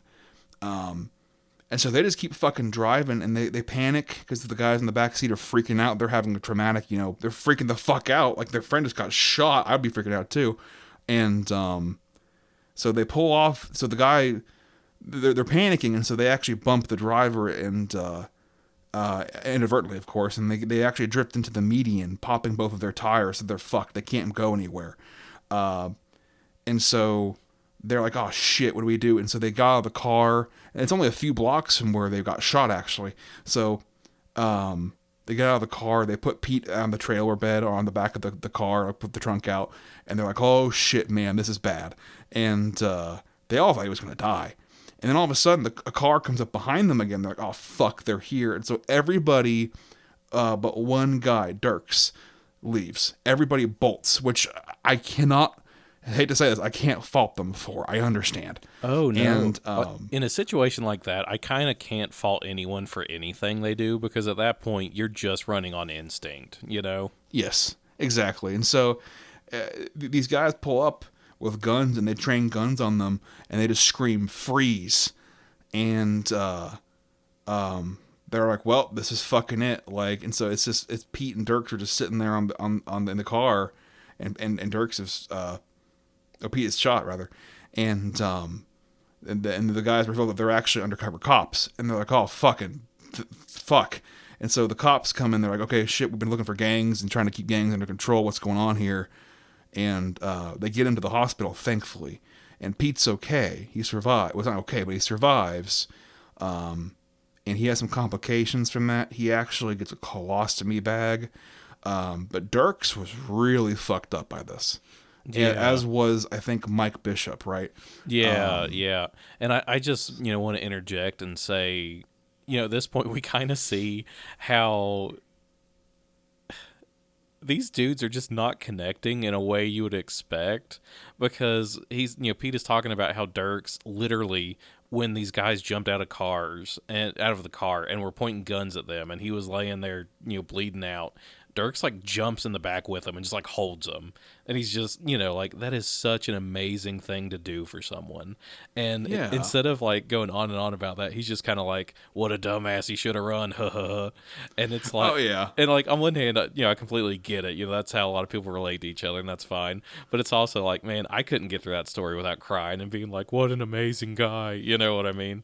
Yeah. I mean, he put his life on the line for him, and it's moving, but also equally moving. It's traumatizing, and so I think very specifically Dirks, of course, being there with him and expecting to die, and Mike Bishop, those two in particular, and maybe I'm mistaken, were very rattled. And that's actually why Beefcake decided. Is it Beefcake the Mighty, right? Yeah. Beefcake. Mike Bishop leaves at this point. Yes. Yeah. Okay. So he leaves at this point.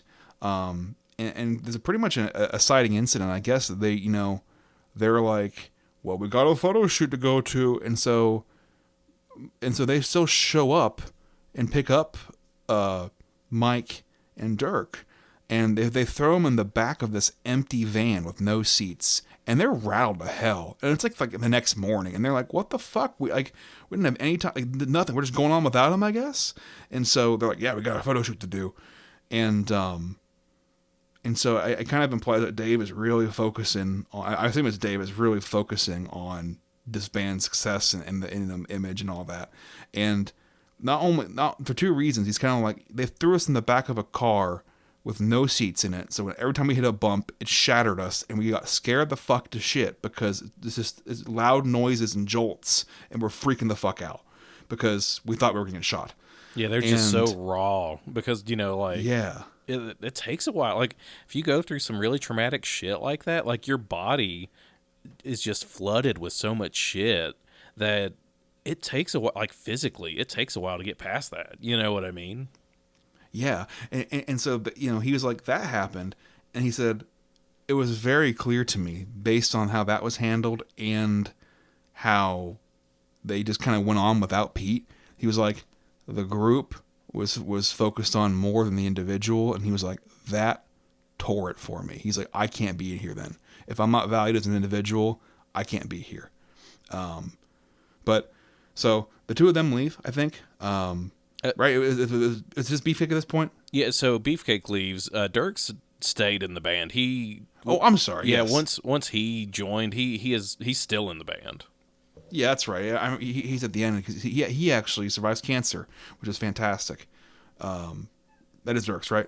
Yeah, that's correct. Good. So it comes back. Pete is okay. He's on stage at the Colostomy Bag performing now. Kind of wild.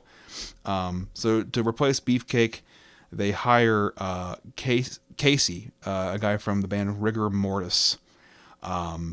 And so the next progression of the band, they start to really get into this. Their label, the Metal Blade, has been really supportive of them, and they're doing really well. But it turns out that the Metal Blade is actually going to be acquired by Warner Brothers. And for those who don't know, Warner Brothers is a massive record label. They would be able to support them more financially. They would be able to support them more, with gigs and publicity and marketing. But there was one catch. And I'm sure you know this, Matt. They have a song called BDF. I know you know what it's called. We can just say it's very vulgar. Yeah. I'm not sure if I want to say that on this podcast, but there's a song called BDF, and the lyrics are incredibly vulgar. It's wild. Another one about a fish, which is pretty wild. So basically Warner Brothers was like, all right, guys, like we're willing to bring you on, but your one band GWAR, yeah, they got some crazy shit. Can you just change a couple of their songs, because that's just a little too much. We get what they're going for, but it's just a little too much. Those specific songs, and Dave makes this big like speech. He's just like, no, our artistry is our artistry. It's our soul. It's our hearts. We will never back down. And Warner Brothers goes, all right, well, fuck off. And And so and they sacrificed the record deal for the whole label, not just for GWAR. See, that's what I was about to say. Is like, on one hand, I respect, and like, they do come together as a collective and decide. It's not like Dave just makes a decision. He pushes for it, and like, he's the one that sways everybody, but they vote on it. But what is crazy is that Metal Blade, which at the time, like in the 80s, Metal Blade was kind of the underground metal label. You know what I mean? Like, you know, if you're on Metal Blade, it's not like you're not mainstream popular, but in that scene, you're probably a pretty big deal. So it's wild to me that, and I can only imagine being another band on Metal Blade, how infuriating that would be. That your band is like, oh, okay, we're about to get picked up by this huge label. We could actually, you know, maybe do something really big here. And it'll help their families. It'll help their careers. It'd be huge. And then Metal Blade just stands by GWAR, which, like I said, in a way I really respect, because they're like, no, we're not going to tell our artists what they can and can't do. If this is what they want to do, that's what, you know, we signed them because they are these people. But it's still, that had to be so infuriating for all the other bands on Metal Blade. Like, I cannot imagine. Yeah, like you said, in one way I'm like, oh yeah, that's a good for them for sticking by the people for making their art. But another stance, and even Dave says this, he's like, yeah, that was a bad call because, you know, all we had to do was change a few lyrics. And he's like, yeah, maybe that was just shitty of me. They weren't asking much. It's not like they were trying to sanitize GWAR. They were just like, hey, they're like, this one thing you say is absolutely insane. Maybe take out like 2 words. And, and they're like, or just change one of them. They're like, no, fuck that. So yeah, like I said, on one hand, it's incredibly stupid. On the other hand, I really kind of respect the move. I don't know how to feel about it. Yeah, it's a hard decision for sure. For me, it's like, I understand it's such a passion project for them. It kind of, in the moment, feels right, like you're standing up to it. But it must have been pretty crushing to be like, and Warner Brothers be like, yeah, well, fuck you. Like, oh, yeah. Oops. Because, kind of wild. So I think that kind of also creates some tension, because 1995, I think the album Ragnarok gets released. So at this point, you see kind of a more of a conflict between Hunter and Dave. So Hunter really wants to be an artist. Dave really wants to be a rock star in his head and live that dream for GWAR. So they start to kind of really separate again there between Hunter and Dave. So that's a note moving forward that we'll come back to. But so like you said, at this point they're really kind of just doing everything they want, though. They can do all this kinds of music. The touring's getting really relentless because they're doing so many things at once. They're trying so many different venues and so many different ideas. So Flatus Maximus, Pete, drops out of the band because of this, because he's, you know, got the colostomy bag. He's really pushed. His body was really messed up, sounds like, from that shot. And so he's really got to take care of himself, and so he drops out. Yeah, and what they kind of allude to is, and they don't outright say it, but it sounds like he was pretty heavily abusing drugs to get through the tour. The pain. Yeah. Yeah. And like, I mean, obviously I don't know what he was on or anything, but he talks about how he's like, oh, that's why I was kicked out of GWAR. And then everybody else is like, he was not kicked out. We asked him to sit out one tour because we didn't want to watch him die. And so like, once again, it feels like, because it is this kind of collective, maybe that, you know, he feels like a decision was made, you know, against him, when actually these people were his friends, and they probably legitimately were like, hey, you know, you're still in the band. Look out. Yeah, you're still in the band, but you need to take care of yourself. Like, we can't have you on this tour. Yeah, exactly. And we see it a couple times, and I think it's maybe a little bit of pride as well, whereas you want to own your character, you want to own your contribution, where they feel like, you know, they're more willing to accept other people being responsible for their leaving than any kind of outlying circumstances around themselves. Not to say it's his fault for being sick or, having to rely on himself for, health reasons. What I'm saying is like, I feel like that's a coping mechanism you see a few times here. It's like, well, they kicked me out. And it's like, no, you quit on your own, or you were asked to step down, like, for your own safety. And it happens a couple other times here, we'll see. But yeah, so like I said, tough decision, but I think it's the right one. I mean, never ever put your health behind your job.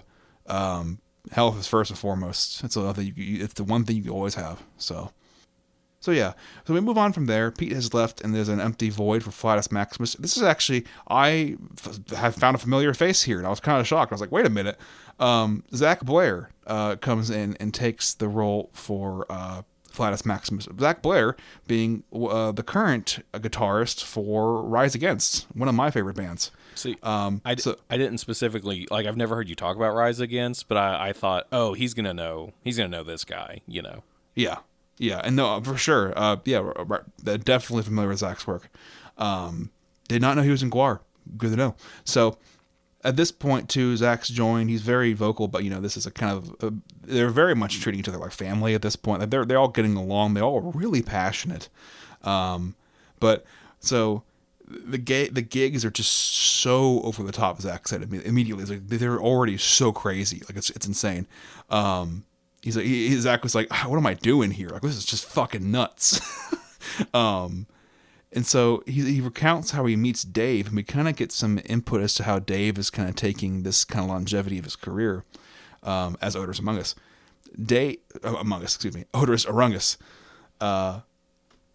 So Dave, he meets Dave. Zach Blair meets Dave at the airport, and Dave is just standing there, dressed to the nines like the fucking Terminator. And he's just standing there, acting out as if he were the Terminator, full fucking garb and everything, accent and everything. And the point where Zach's like, haha, good one, Terminator, I gotcha. I got the joke. That's a pretty good costume. And he's just like, what are you talking about? There's no Dave here. And it's like, he's like, huh? Oh, you're acting it out. And apparently, from what Zach said, he's like, for 3 days straight, he just fucking played the Terminator. And it's like, what is going on? And he was like, I get the shtick, but he was also like, but also, dude, are you okay? Yeah. And like I've seen so many people talk about how he was just, and especially fans, like apparently he was just so amazing to fans. Like he would go out of his way to make them feel so welcome and all this. So a lot of people, and we see this, like a lot of people really love him and go on and on about what a great guy is. He sounds like he would have been so exhausting to be around. He seems like one of those people where he is so ambitious. He inspires you, but also drains the hell out of you. You know what I mean? Yeah. It's like you want to keep up, but you just fucking can't. Because as Zach recounts, there is a point where that gets a little bit too, and I don't want to, maybe this is an insensitive term to use, a little too over the top. Because Zach recounts that at one point, and you can correct me if I misread this or misheard this, as the Terminator, Dave just starts running down the street, for lack of a better word, masturbating. Yeah. And like, I don't know exactly the context or anything, because like, obviously you shouldn't be doing that shit in public. I hope that this was, in a way or in a place that it was just going to be like his friends or whatever. And like, I'm going to argue even that's too much, but hey. I mean, if, like obviously if that's, not the, all I'm getting at is like, if they were okay with it, then that's fine. But if there was anyone that wasn't okay with it, then yeah, right, like no. that's, you shouldn't do that shit, obviously. Regardless of setting, consent is the most important. Yes. Yeah. So like, but I can hope that everyone who could have seen would have just been like, oh, haha. But like, I don't know, so like that probably wasn't okay. Yeah. Zach, at least in the documentary, he kind of seems like, yeah, that was a bit unexpected. So and it really kind of continues on this narrative of Dave and kind of what he's going through. So through somebody, I can't remember exactly who, but basically he gets exposed to like literally just a constant supply of liquid LSD, Oh, yeah. and They say it's a super fan that just like ships it to them. yeah, which wow, man, I'm not sure how to feel about that, but so basically it just kind of comments that Dave just takes like a fucking whole bottle of it on and just chugs it on his tongue, and I'm just like, No, whoa, bro. he squirts it into his eye. That's what it was. Yeah. So, and Zach says that he trips his ass off for 3 days and just like disappears.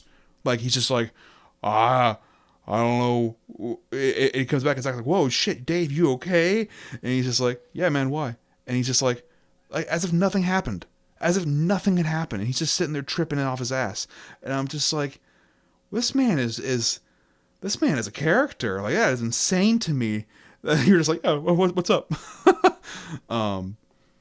So yeah, it seems like he's kind of, I think they even mentioned this, he's kind of dissociating between what's real and what's a character. And like I think Zach even says, like, are you in character right now? Or are you just talking to me? Like what are we doing? And it's kind of hard to tell. And even he won't let you know. So he's kind of getting devoured by this identity of Odorous Orungus.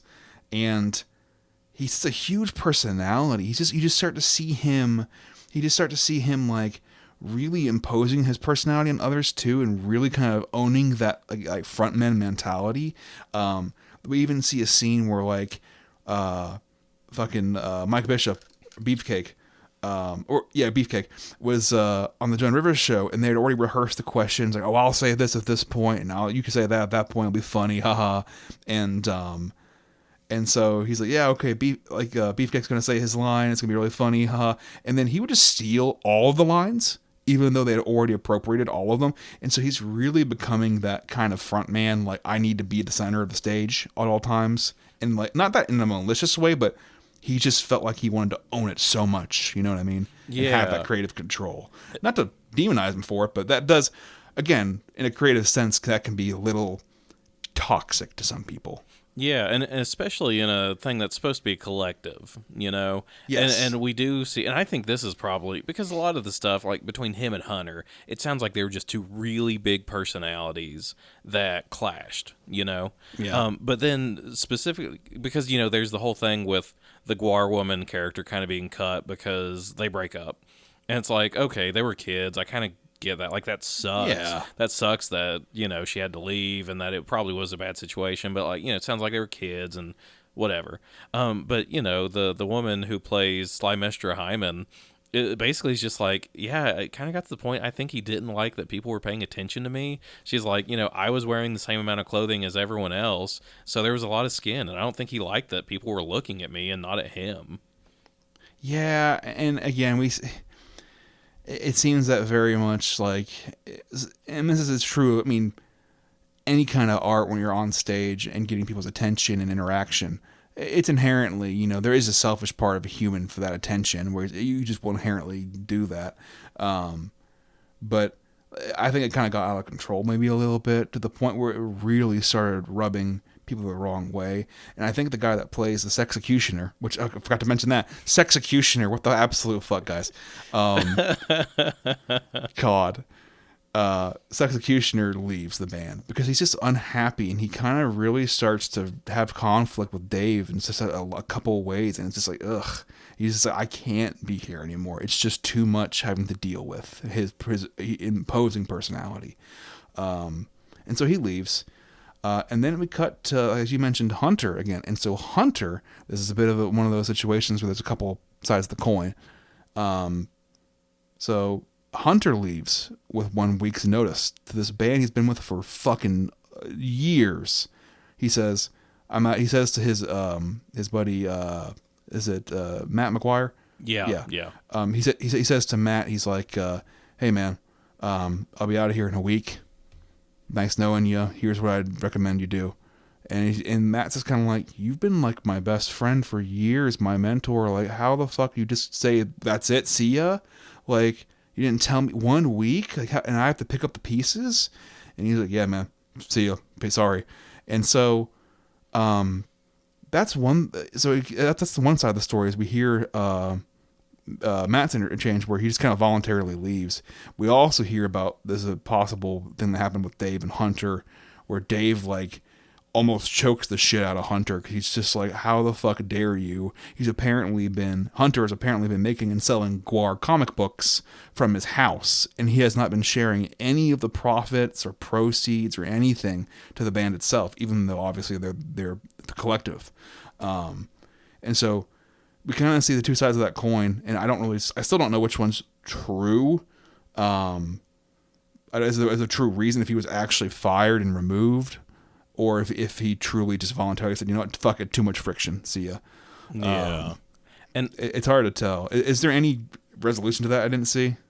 no, I'll say this, and not to get ahead of ourselves here, but Hunter comes across pretty poorly in this documentary because he is there, and you just kind of see he's just kind of an asshole. I don't think if Dave was still around and he had been able to appear in this documentary, I'm not convinced he would come across any better. You know what I mean? I see what you mean. I think that he comes across as the, maybe antagonist Hunter. Yeah, and we just kind of see that side, and then we just hear everyone talking about how great Dave was because he's dead. And like, not to say he wasn't great, but if he was in the documentary and we got to see him saying all this bad shit about Hunter, he would probably come across as an asshole too, is all I'm trying to get at. And not to say either one's like a bad person. It just Yeah. These things happen. Yeah. I mean we all fuck up. So yeah, Hunter and Matt have a falling out because they think that they're fucking each other over. So Matt's like, how dare you put me into this situation after all of our years together? How dare you look down on me? I've always been here to help you and learn from you. That's just fucking sad. He starts crying. He's like, I felt so hurt. And it's sad. These guys actually care about each other quite a bit. And so Hunter is leaving. So after Hunter's gone, I mean, he was obviously one of the main creative forces. The band just starts to split due to life events. People start moving away to other states. People start, just kind of trying different things. I think Matt himself even is like, I started doing commercials. I made tons of money. Like he had a big career going for himself. And it's really kind of what drove them was that sustainability where they're like, this touring, it's a fucking toll on the body, on the mind, on our relationships. Like touring 3.5 months straight, I think is even what they say. Like, it's just, I'm proud of myself for doing it, but fuck, is it hard. And especially when you're getting older, like, God, I can only imagine that whole takes, especially doing the physicality that they do on stage. Yeah, I was about to say, like, that shit's hard for, life on the road like that, I'm sure is hard for anyone and everyone. But when you're putting on that big of a production for not that much money, you know what I mean? That shit probably does get pretty exhausting and pretty old. Yeah, so that's kind of what happens there. They start to move on. So I think Zach and another member of the band say at this point, well, let's focus on our metal aspects, guys. And then they're like, hell, fuck it. Yeah, we'll do that. And so they're starting to do more metal, and they hire on Bob and Matt as band members finally, as I think Bone Snapper and is it Sawgor? Is that right? So it's Sawborg Destructo, which is the creation of Techno Destructo. And Jesus. His full title is something like Bone Snapper, the incredibly boring cave troll. Yep. It's something like that. Yeah, and the joke is that just everybody fucking hates Bone Snapper because he's just this big goofus that everybody's like, oh my God, it's this guy again. Yeah, so that's a good thing. They're actually including them as full band members and treating them as, because they mentioned too, like for a long time, Bob and Matt kind of felt like they were lesser than the band because they were just the artists, they were just supporting, and that they literally called them the slaves, which is like, geez. And that is still a role present in GWAR. Like any of the kind of roadies and people like that who help put on the show, they are just they're human slaves. So they kind of get upgraded to actual members. Characters. You know what I mean? Yeah. Which I get the shtick, but. So at this point, though, Dave's work ethic is starting to wane quite a bit, to the point where Zach actually leaves, and he moves on, and they hire Corey, Corey is taking the role of Flatus Maximus. He seems like a really kind, very laid back, really like nice dude, musician, just kind of wanting to make his way and just kind of have something stable going and enjoy his life while he's doing it. So yeah, everyone seems really happy with him, and he's doing really well. There's a lot of good things to say about him as a person and as a musician from the guys in the band here. And pretty tragically, he actually passes away one morning on the tour bus, and it floors the whole band. They all really loved him, and was a really well respected person. So tragic. Rest in peace. But it's one of those things where it's hard to watch people go through that, because one thing that they mentioned too is they wanted to support his widow. They wanted to support themselves and continue on what they were doing. And so they had to make the toughest decision ever and fucking keep playing. And when they played the night after. Yeah, they talk about how they missed one show. And so they had that one day off. And then the next day they played a show. That's so sad. That's so hard. I mean, yeah. So I can't imagine having to do that. If a close friend of mine has passed away, it'd be awful. There'd be so many things I want to go do first. But it seems to be a really, and I mean, obviously it's not a good experience. Their friend died, but they all seem to be happy with that decision, because they all say like, yeah. I got to stay with my friends and we got to continue to do what we love. Whereas if we had all just kind of gone home, we just all would have went home and cried and shit. And they're like, but we kind of went through it together. And I thought that was really nice. Yeah, it's a really sweet message. Especially you see too, and I'm going my soapbox for a minute, especially from men. I think it's really important that we highlight how, emotionally honest some of these guys are. And, I think it's a bad habit, especially here in the States, where men don't feel like they should do that. It's okay to cry, guys. I do it all the time. It really is. So just stepping down from that. But, yeah, it's nice to see that, and especially in this medium, in metal, where it's like, so much over the top violent shit, where it's just like, but they're good people. It seems like at the end of the day, they really care about each other. So, and also in a nice way, we see his successor, Brent. He's a close family friend, I believe. I can't remember how he's related to them directly, but he knew Corey very well, and I think so basically I think Corey and his wife were good friends, and that's how they met. Yes, I think so. I think you're right. And so immediately Brent's like, well, fuck it. I'm going to try out, but I cannot let anybody else have this position, because I don't want nobody taking my friend's spot. Like, I want to take a spot. I want to be here, which is a really sweet thing to say. So, that's kind of a silver lining where, it's really interesting to show the impact, that he had on his community and the fan base and his family. So good on them for being, so supportive. But we do quickly cut, if you don't mind me moving on from that. Yeah, no, that's fine. Because it definitely starts to move kind of fast as we get closer and closer to, today. On some lighter notes here, we have some more pop culture appearances. There's a small clip, again, no explanation given. Looks like they're beating the shit out of Santa Claus. And I'm like, all right, wait a minute. Back up. Let's talk about this. To the point where it cuts to Odorous like fighting a guy, and he goes, "Looks like you need some Christmas spirit," and then he throws a spear at the guy, and I'm just like, what the actual fuck is going on here? So, if I remember correctly, that wasn't Odorous. That is Pustulus Maximus. Oh, you're right. Excuse me. So, and they talk about how if you die, like if the person who's playing the character dies, that character dies. So instead of continuing with Flatus Maximus, in the story, Flatimus is returned to the stars or whatever, and his cousin Pustulus Maximus takes over his cousin. That's right. Yeah. He's like, that interview is like, you bear a striking resemblance to your cousin, and he's like, auntie and uncle are doing well, yes. Yeah. And then Otis is like, I told you he's deaf, right? Yeah. So yeah, and it's it kind of shows them too. They are having some success. They're on. I didn't realize they're on Bam Margera's TV show. Like what the fuck? They fucking sneak into Bam Margera's dad's fucking bed and scare him awake in the middle of the night. And it's fucking ridiculous. Yeah. So it's they're really getting, and they're still actively involving themselves in media and pop culture. And it really just kind of highlights that for a minute. And again, tragedy strikes here. So we learned that Dave has passed away as well.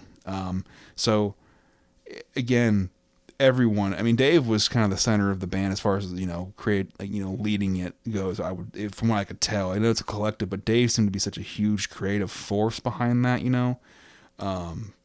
And so it's very sad. It seems like he overdosed. And everyone kind of assumes at that point that that's kind of the end of GWAR. And they actually reach out to Hunter and they say, hey man, this happened. Are you going to be here for his family and support? And he was like, I ain't going to, the Hunter says, I'm not going to the funeral. He says he fucking hates him, which that's a hard stance to have. Yeah. That's what I'm getting at is, he comes across as such an asshole, because of that mostly. And like I said, I'm not convinced Dave wouldn't come across as an asshole because it seems like they just hated each other so much. Yeah. That they're both going to be assholes about everything involving no one's the innocent. other. Yeah. Yeah. But yeah, and that's what I'm getting at is because he's here in this documentary, you're like, oh God, Hunter kind of sucks. But yeah, so he did overdose on heroin. And so the first time I saw GWAR was Dave's last tour before he died. And obviously this is speculation, I don't know, but even at the time when I saw him, he put on a good show, but there were several times I remember that he wasn't singing, the lyrics weren't there. He was just kind of not mumbling, blah, blah, blah. There was a lot of energy behind it, but it was just da ba da ba da ba da ba da ba. You know what I mean? Yeah. Even at the time, I was like, oh, that guy might be on something because he just seemed really kind of out of it. Is all I'm getting at. Yeah, and it's sad. People can always there are, if you need help out there, there's places to get help. Trust me. But it's sad. But another bright kind of silver lining here. He's got a lot of people show up to his funeral. A ton. A lot of people who show up at his funeral. So you have all these people come out. They have people. They've got some people in costume, supporting him with variants of costume with the colors and all this really nice things going on. And it's just this really nice kind of, goodbye for their friend. And it's sad to watch, but it's beautiful how many people actually came out to support their loved ones. So, and I guess it's kind of a really nice, it's kind of really nice, final words from him because it just really captures him really well, I think, from what I've seen at least. It was, everyone's just kind of asking, yeah, well, is GWAR going to keep going? And everyone's just kind of like, yeah, well, of fucking course it is. This is what Dave would have wanted. This is what he always wanted. He always said that this would be an infinite band. And then it cuts to a picture on the wall of one of his quotes. And it's a little bulletin board. And it says, when asked, would you ever continue the band? And it's this quote from Dave. It says, I've always said that GWAR is a band that could last 1,000 years. I know Hitler said that about the Third Reich, but I might be right. Yeah. Which I thought was really fucking funny. Yeah, and it shows Casey, and he's like, it really pisses me off it would really piss me off when people would be like, oh, the band's over, Dave's dead. And he's like, that's like if I said, yeah, your family really sucks ever since your grandma died. Yeah. But no, I specifically remember seeing all these people online just oh, Dave is gone, GWAR is over.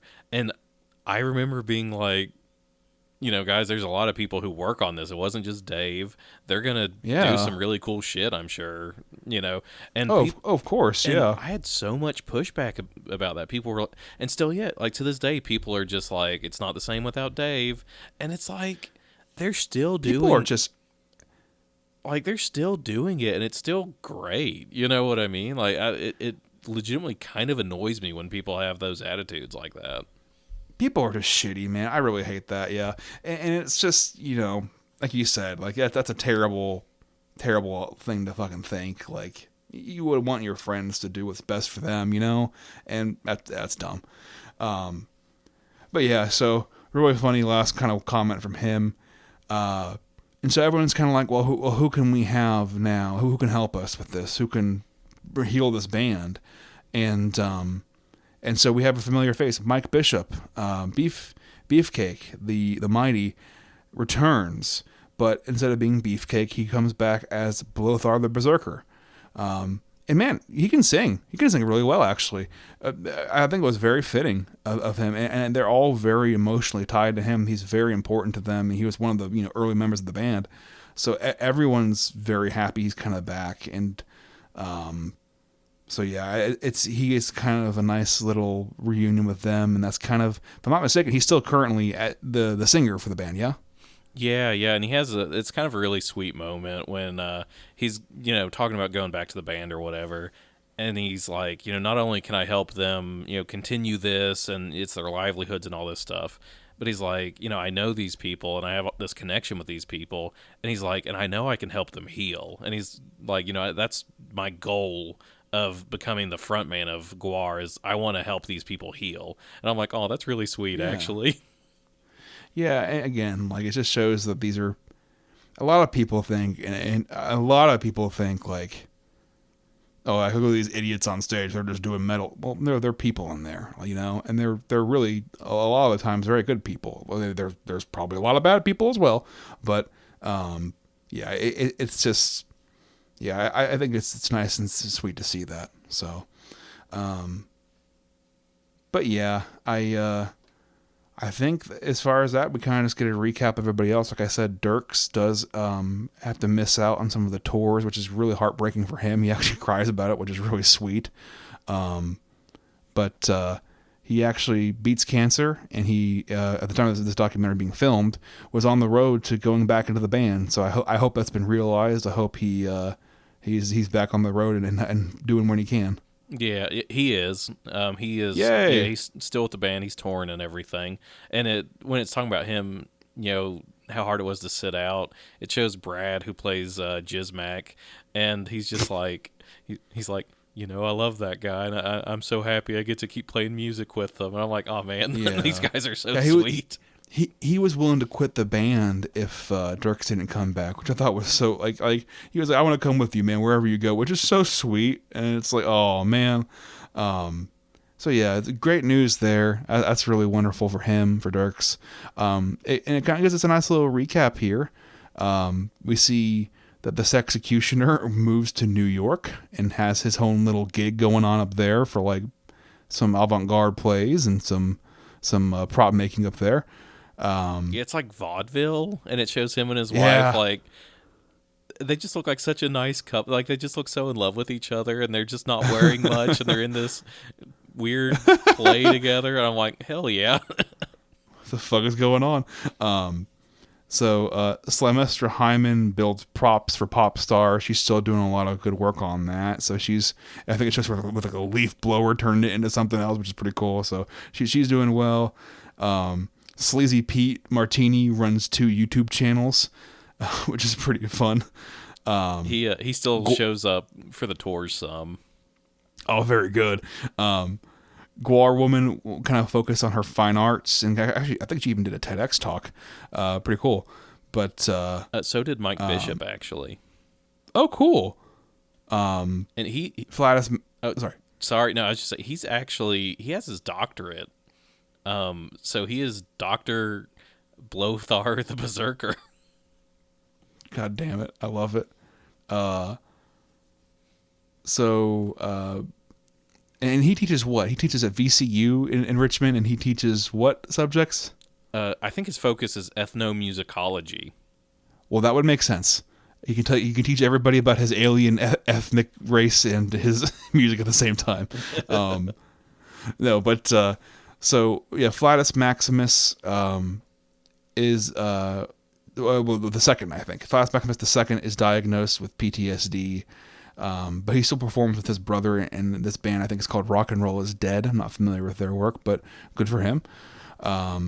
Zach, of course, went on to play in Rise Against. The Techno Destructor, right? Techno Destructo. Damn it, Techno Destructo. Hunter actually finally got convinced to come back and play again for a little bit. I'm not sure if he's a permanent re-edition. Do you know how that's working right now? Is he still a part of the group now? No, so the way that a lot of this stuff works, especially with these older members who weren't actually musicians, they kind of just sometimes show up for a show. So, maybe you'll see Hunter on a tour and he'll be part of the show because his role was on stage was always just playing that character. He never played music or anything. Same with Gotcha. Slimester Hyman or the Sexecutioner, Bone Snapper, and all those kind of characters are considered just kind of like, they're part of the theatrics of it. So, Yeah. like Slimestra, sometimes she shows up for these shows. So you kind of just never know who you're going to see. That's kind of fun, though. And in fact, I think Matt McGuire even says, he's like, I'm so happy Hunter's back every now and then. 'Cause he's like, I really missed him. He was a great friend of mine, and it's just so nice to be close to him again. And so that was kind of sweet. So, like I said, even through all the shit they went through, the differences, they still care about each other. And still, yeah, maybe they made some asshole decisions to each other, or even if it's just one way more than the other. At the end of the day, we all fuck up. We all hurt each other, and it's just important to kind of just grow and heal from that, Yeah, yeah. And it does definitely seem like as they've gotten older, they've kind of set aside a lot of these, maybe they were mad at each other or whatever. And also they're younger. It's just you get older. Older is wiser. They're synonymous. So yeah, so as they've gotten older, they've set aside some of this stuff. And they're like, oh, okay, maybe I had this difference with you or whatever, but you were a great friend. We had so much fun, so I'm still going to show up sometimes and do these shows.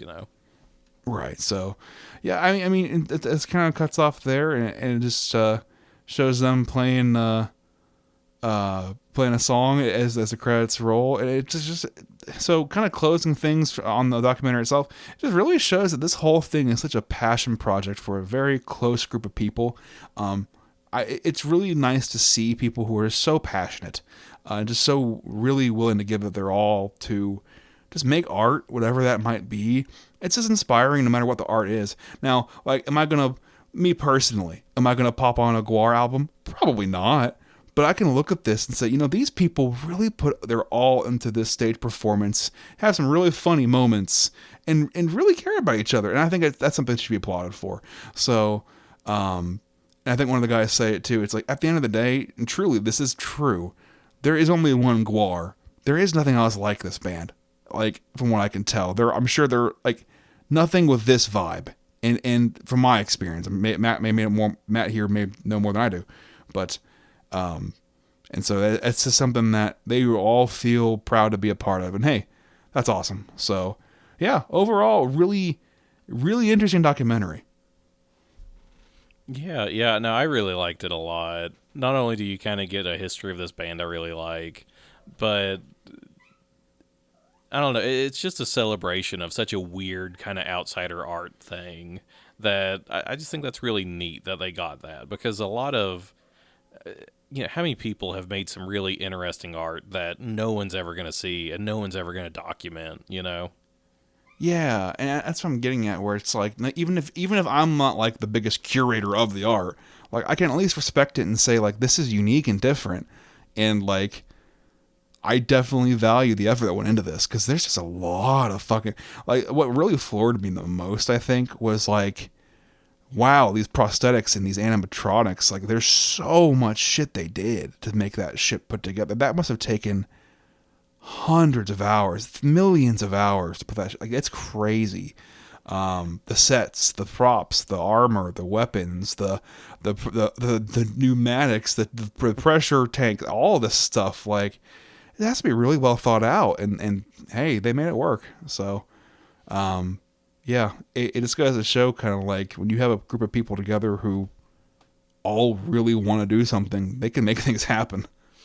Yeah, yeah. So my goal for later in this year is to go see GWAR. The goal is 3 times, but I'm gonna try and do at least 2. So hey, if you want to go to any of those shows, obviously zero pressure, but it's a lot of fun. Keep me posted. I would absolutely love to see this in person. And I won't make you when my sister and my brother-in-law went. My sister stood in the back because she's like, I'm not interested in getting messy. Yeah, I may follow suit on that. I'm not sure if I want to get fake blood and or body parts thrown in my face. So we'll see. But yeah, no, it's like I said. Thank you for showing this to me. Really interesting stuff. I've heard about GWAR for 15 years now. So, and a side note, I don't know if you remember, you did that fucking I think the very first time I ever saw GWAR, you did a pop art painting in our art class, and you I think it was it not of Odorous Arungus? No, it was a Flatus because Corey Smoot had just died. Oh, that's right, that's right. Okay. Well, that was a cool painting, FYI. Yeah, well, I always remember that one. Well, thank you. But yeah. So I'm glad you enjoyed it. Are you ready to move on to either? I sent you some music videos, or I can just read these little lyrics. That'll be pretty quick. Whatever you'd prefer. You know what? I'm gonna just read these lyrics and get your reaction. I don't have that much. I just thought this would be kind of funny. We can, okay. After recording, we can edit. I'll add beeps to any of this stuff that you want me to add beeps to. Okay. So this is from the Salamanizer from Scumdogs of the Universe. Here's a little something from a god to a slave. I never should have been let out the fucking microwave. We're on this planet and we're running amok. I should give a shit, but I don't give a fuck. Ever since I was a scum dog, I blew a I need a Oh. which is one word, by the way. Okay. Is there more to that? That's all of the Salamanizer. I mean, it's full of just nonsense. That one's okay. I can handle that one. It was verbose, but I can handle it. Not too crazy yet. So every GWAR character has at least one song that's about them and they sing. This one is the Sexecutioner song. It's just called Sexecutioner. And it's also from Scumdogs of the Universe. Okay. This one cracks me up. Sexcuse me, but what a Fuck off. Fuck off. Sexcuse me, but what a good is all the violence in the world unless it is topped with limitless sex. Bring out the limitless sex and allow me, Sexecutioner, to sexplain the seriousness of this subject. Shut the fuck up, please. That's his whole shtick. He just put sex at the beginning of words. That's all the Sexecutioner was, and they thought it was so fucking funny. They're like, yeah, that's going to be a member of the band. God. This one, okay, well. This one's actually probably the most vulgar. Oh, boy. I thought it warranted it, but we'll see. So this is from an animal from We Kill Everything. Okay, really bad start. I can skip this one.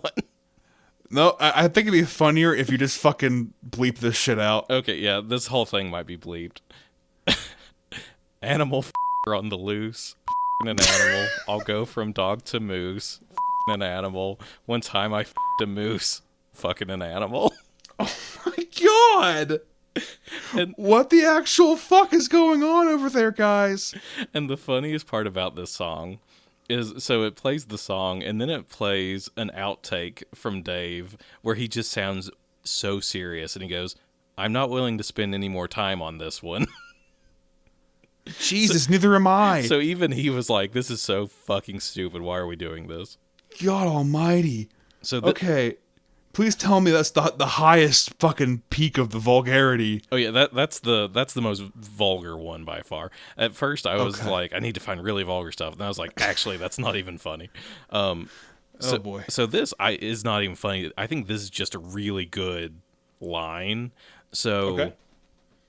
obviously, all of these songs are from the viewpoint of these fictional characters. War Party is an album that came out in the early 2000s after, America had invaded Afghanistan and all this stuff. And War Party is this, satire that, of course, GWAR is in full support of the war, and they want every country to be at war with each other at all times because this will help them exterminate the human race. Of course. So they form the War Party, which is their third party that pushes for constant war at all times. Okay. So this is from a song called "Bring Back the Bomb." When they tested when they tested the A-bomb, they had a real fear. The blast will destroy your sweet atmosphere, but far more important, as power increases, was wasting the planet in well-ordered pieces. Yeah. Hey, I mean, not wrong. Yeah, I was like, that's actually just a really biting. I really like that one. Yeah, I mean, he's not off base. Yeah, it's sad. So this one's from Immortal Corruptor, which was on Violence Has Arrived. This one is also like just so over the top that I think it's funny. Yeah. The babies that I bake fill a volcano. I'm clogging up the kiln. My wretched requires Drano. Shut the fuck up. Shut the actual fuck up. Okay, can we fucking talk? Okay, this is a good time. The music video for this. What the actual fuck? I don't even need to fucking explain anything else. This is it. There's just a fucking guy in a prison cell. They take him out of it. They murder him violently, terribly. And then they feed him to a dinosaur. So that's fun. But No, so I thought that the reason I made you watch that one is because I thought it was kind of a good show of their stagecraft. Like you can imagine all this stuff in real life from that. yeah. As I understand it, that's supposed to be Bin Laden, and they kill Bin Laden, and then the twist is after they kill Bin Laden, it zooms out, and they also have George Bush who they kill, Oh my fucking god. which I think is pretty funny. Oh my fucking god. I can't with these guys. Do you have any more lyrics for me? Yeah, this is the last one. This one is also, I think, is just actually really good. It's from the first album that they released after Dave died, which was called The Blood of Gods. And this is just their song about Dave. And it's called Phantom Limb. And this is the chorus. Will we ever kill again? Spill the blood of men. I can feel you like a phantom limb. Will you ever scream again your battle hymn? I can feel you like a phantom limb. And like that is such a beautiful way to describe loss, Yeah, that's nice. I remember they sang that actually near the end of this with Brothor. What's the dude singer's name? Excuse me. Blothar. Blothar, excuse me. Yeah, so I remember that. I think they sang that one. It was pretty nice. But yeah, that's a nice thing. Yeah, loss is hard to describe sometimes. I think things like that. Yeah, 'cause people are party at the end of the day. Like when somebody passes away, like that, you'll always remember what it's like to be around them. So Yeah. it's a good way. It's a good way to kind of explain that in words. Yeah. So I just think that's also a really, really nice one.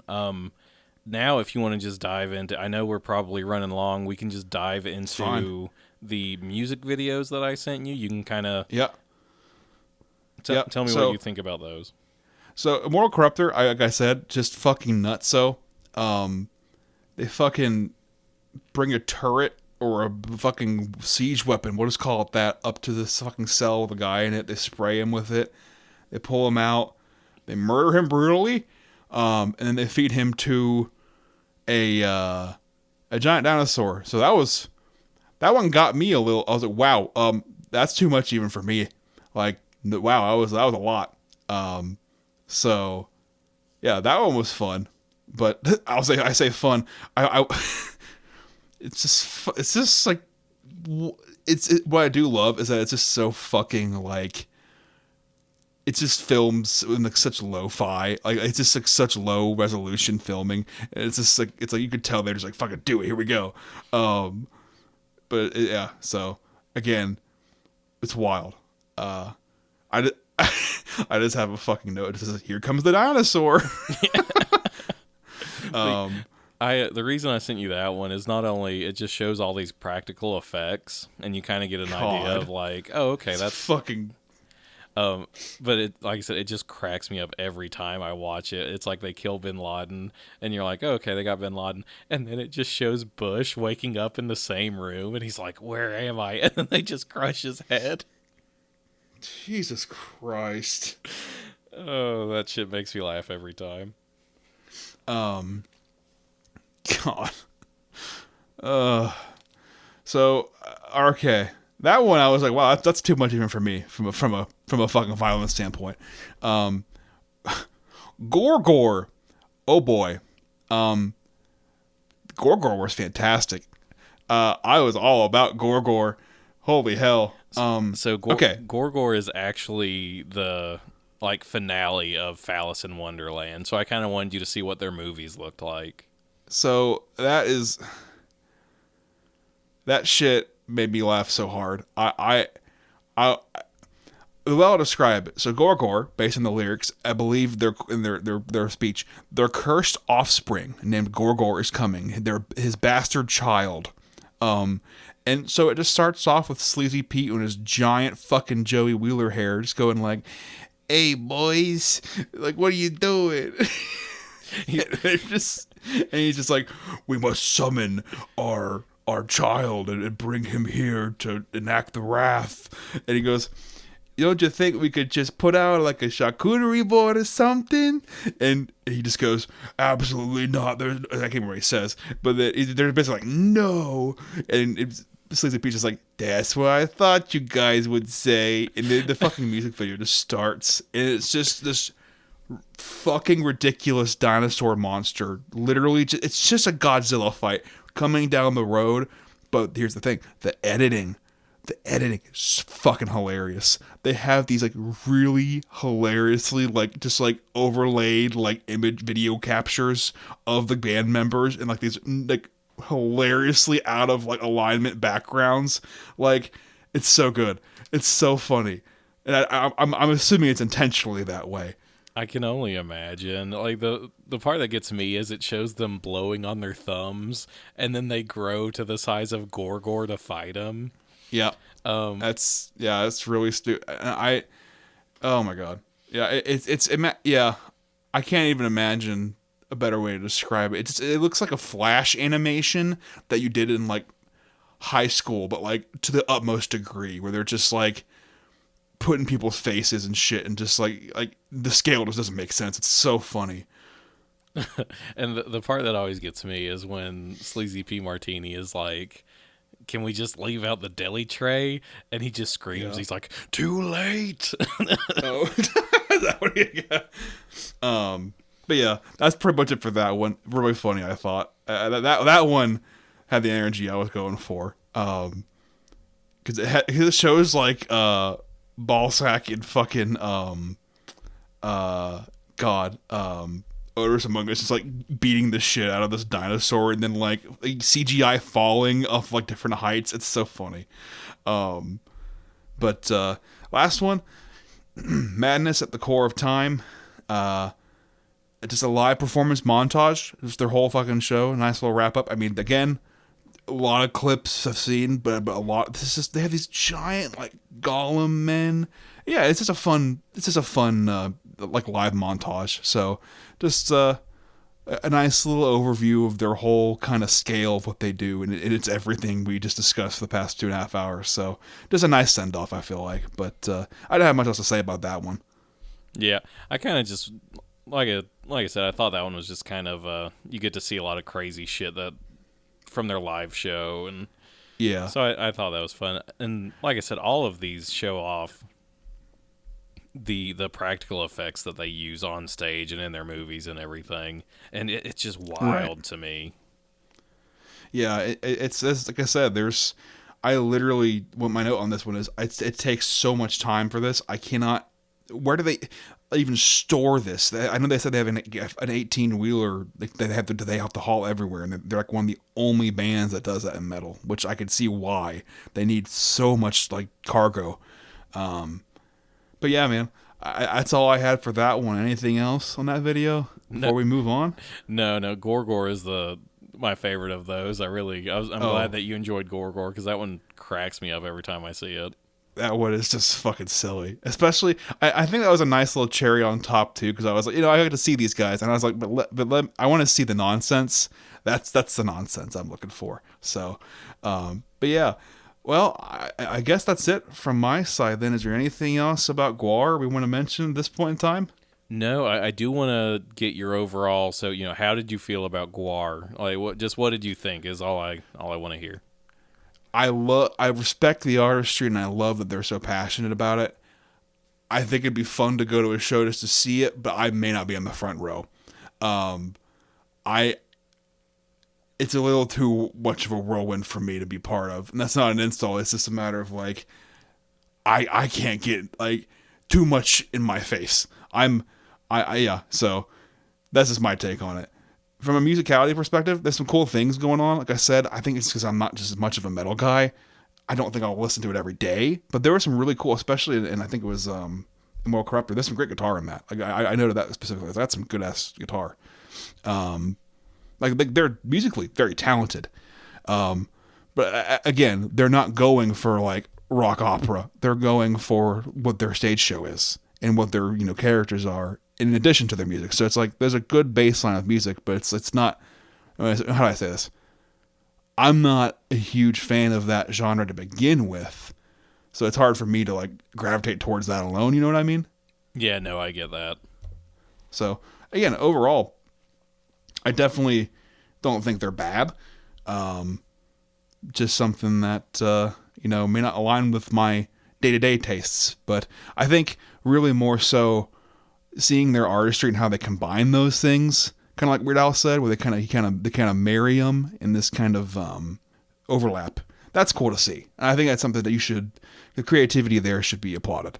So yeah, that's kind of my overall opinion, I'd say. Yeah, well, I'm glad that you seem to enjoy it. Like I said, with this one, I was like, okay, there's a legitimate chance that Tiberi will walk away from this and be like, that I hated that so much. Oh, here's the thing, right? It's like with any kind of medium, like you're gonna have shit that's just out there. This is out there, but like I think also you've been tailoring this for me for the past 15 years, so I knew what to expect. If you had just dropped this on my plate, I probably would have had that reaction, like, what the fuck is this? But but even then, I think it's closed minded to say like, oh, this is bullshit. There's a point to this, and it's like, am I the prime demographic? Am I the prime audience? Maybe not, but I definitely understand what it's doing, and I definitely respect that. So, yeah, so that'd be my kind of 2 cents. I don't think, like you said, I think a lot of people look at it and go, that's just stupid. Well, it's like, well, there's a reason to it, and these people actually, are saying some things. There may be a song about, baby whale tears and shit like that, but like, there's also, like you said, songs about loss. That's kind of cool. So Yeah, yeah. it's a weird dichotomy going on there, and it's at the end of the day, people who just were really passionate, and that's cool to see. Well, I'm like I said, it seems like you enjoyed it more than I was. Yeah, Anticipating. yeah, I was afraid. Like I said, I was afraid that you're just gonna be like, "This is actually the worst thing I've ever seen." And Like I said, like I would not vibe well with like half naked people like right in front of me, fucking flailing. That shit freaks me out a little bit. Not to say they're doing anything wrong. I just would be very uncomfortable being close to that. You know what I mean? I will say that as they've gotten older, they kind of cover up more and more. I guess it's just kind of maybe they're, and I wouldn't even agree with this because like what's wrong with maybe some sagging skin or whatever, you know. But they do seem to be more modest overall. I don't know if you noticed, but from their more recent shows, a lot more is covered. They have more kind of armor covering their midriffs and stuff like Yeah. that. Yeah, as an overall performance, like from whatever era, in general, that's just a generalized comment, not Oh say yeah, now or then. no. Yeah, I was just if we did go to a show, that's all I was getting at is like that. Oh yeah, yeah. I guess they've become a bit more modest with age, but yeah, when they for a very It's long pretty time, wild, man. for a very long time, they basically just had their shoulders and crotches covered. Yeah, it's And like this stupid abs painted on is what gets me every time. I made note of that too. The abs got me as well. So, but yeah, man. Like I said, thank you for showing it to me. I again, I would never have consumed this otherwise. So, just by the nature of the genre it's in. But yeah, man. Anything else before we move on, or any other questions, comments? No. Thank you for watching that, and I'm excited to hear what I will be doing for the next episode. All right. Thank you for showing it to me. First of all, second of all, I'm gonna sound like a fucking fanboy here, but you ready to go back to another Martin Scorsese thing? I thought you were gonna say another Studio Ghibli, but yeah. Let's. I can almost guess what it's gonna be.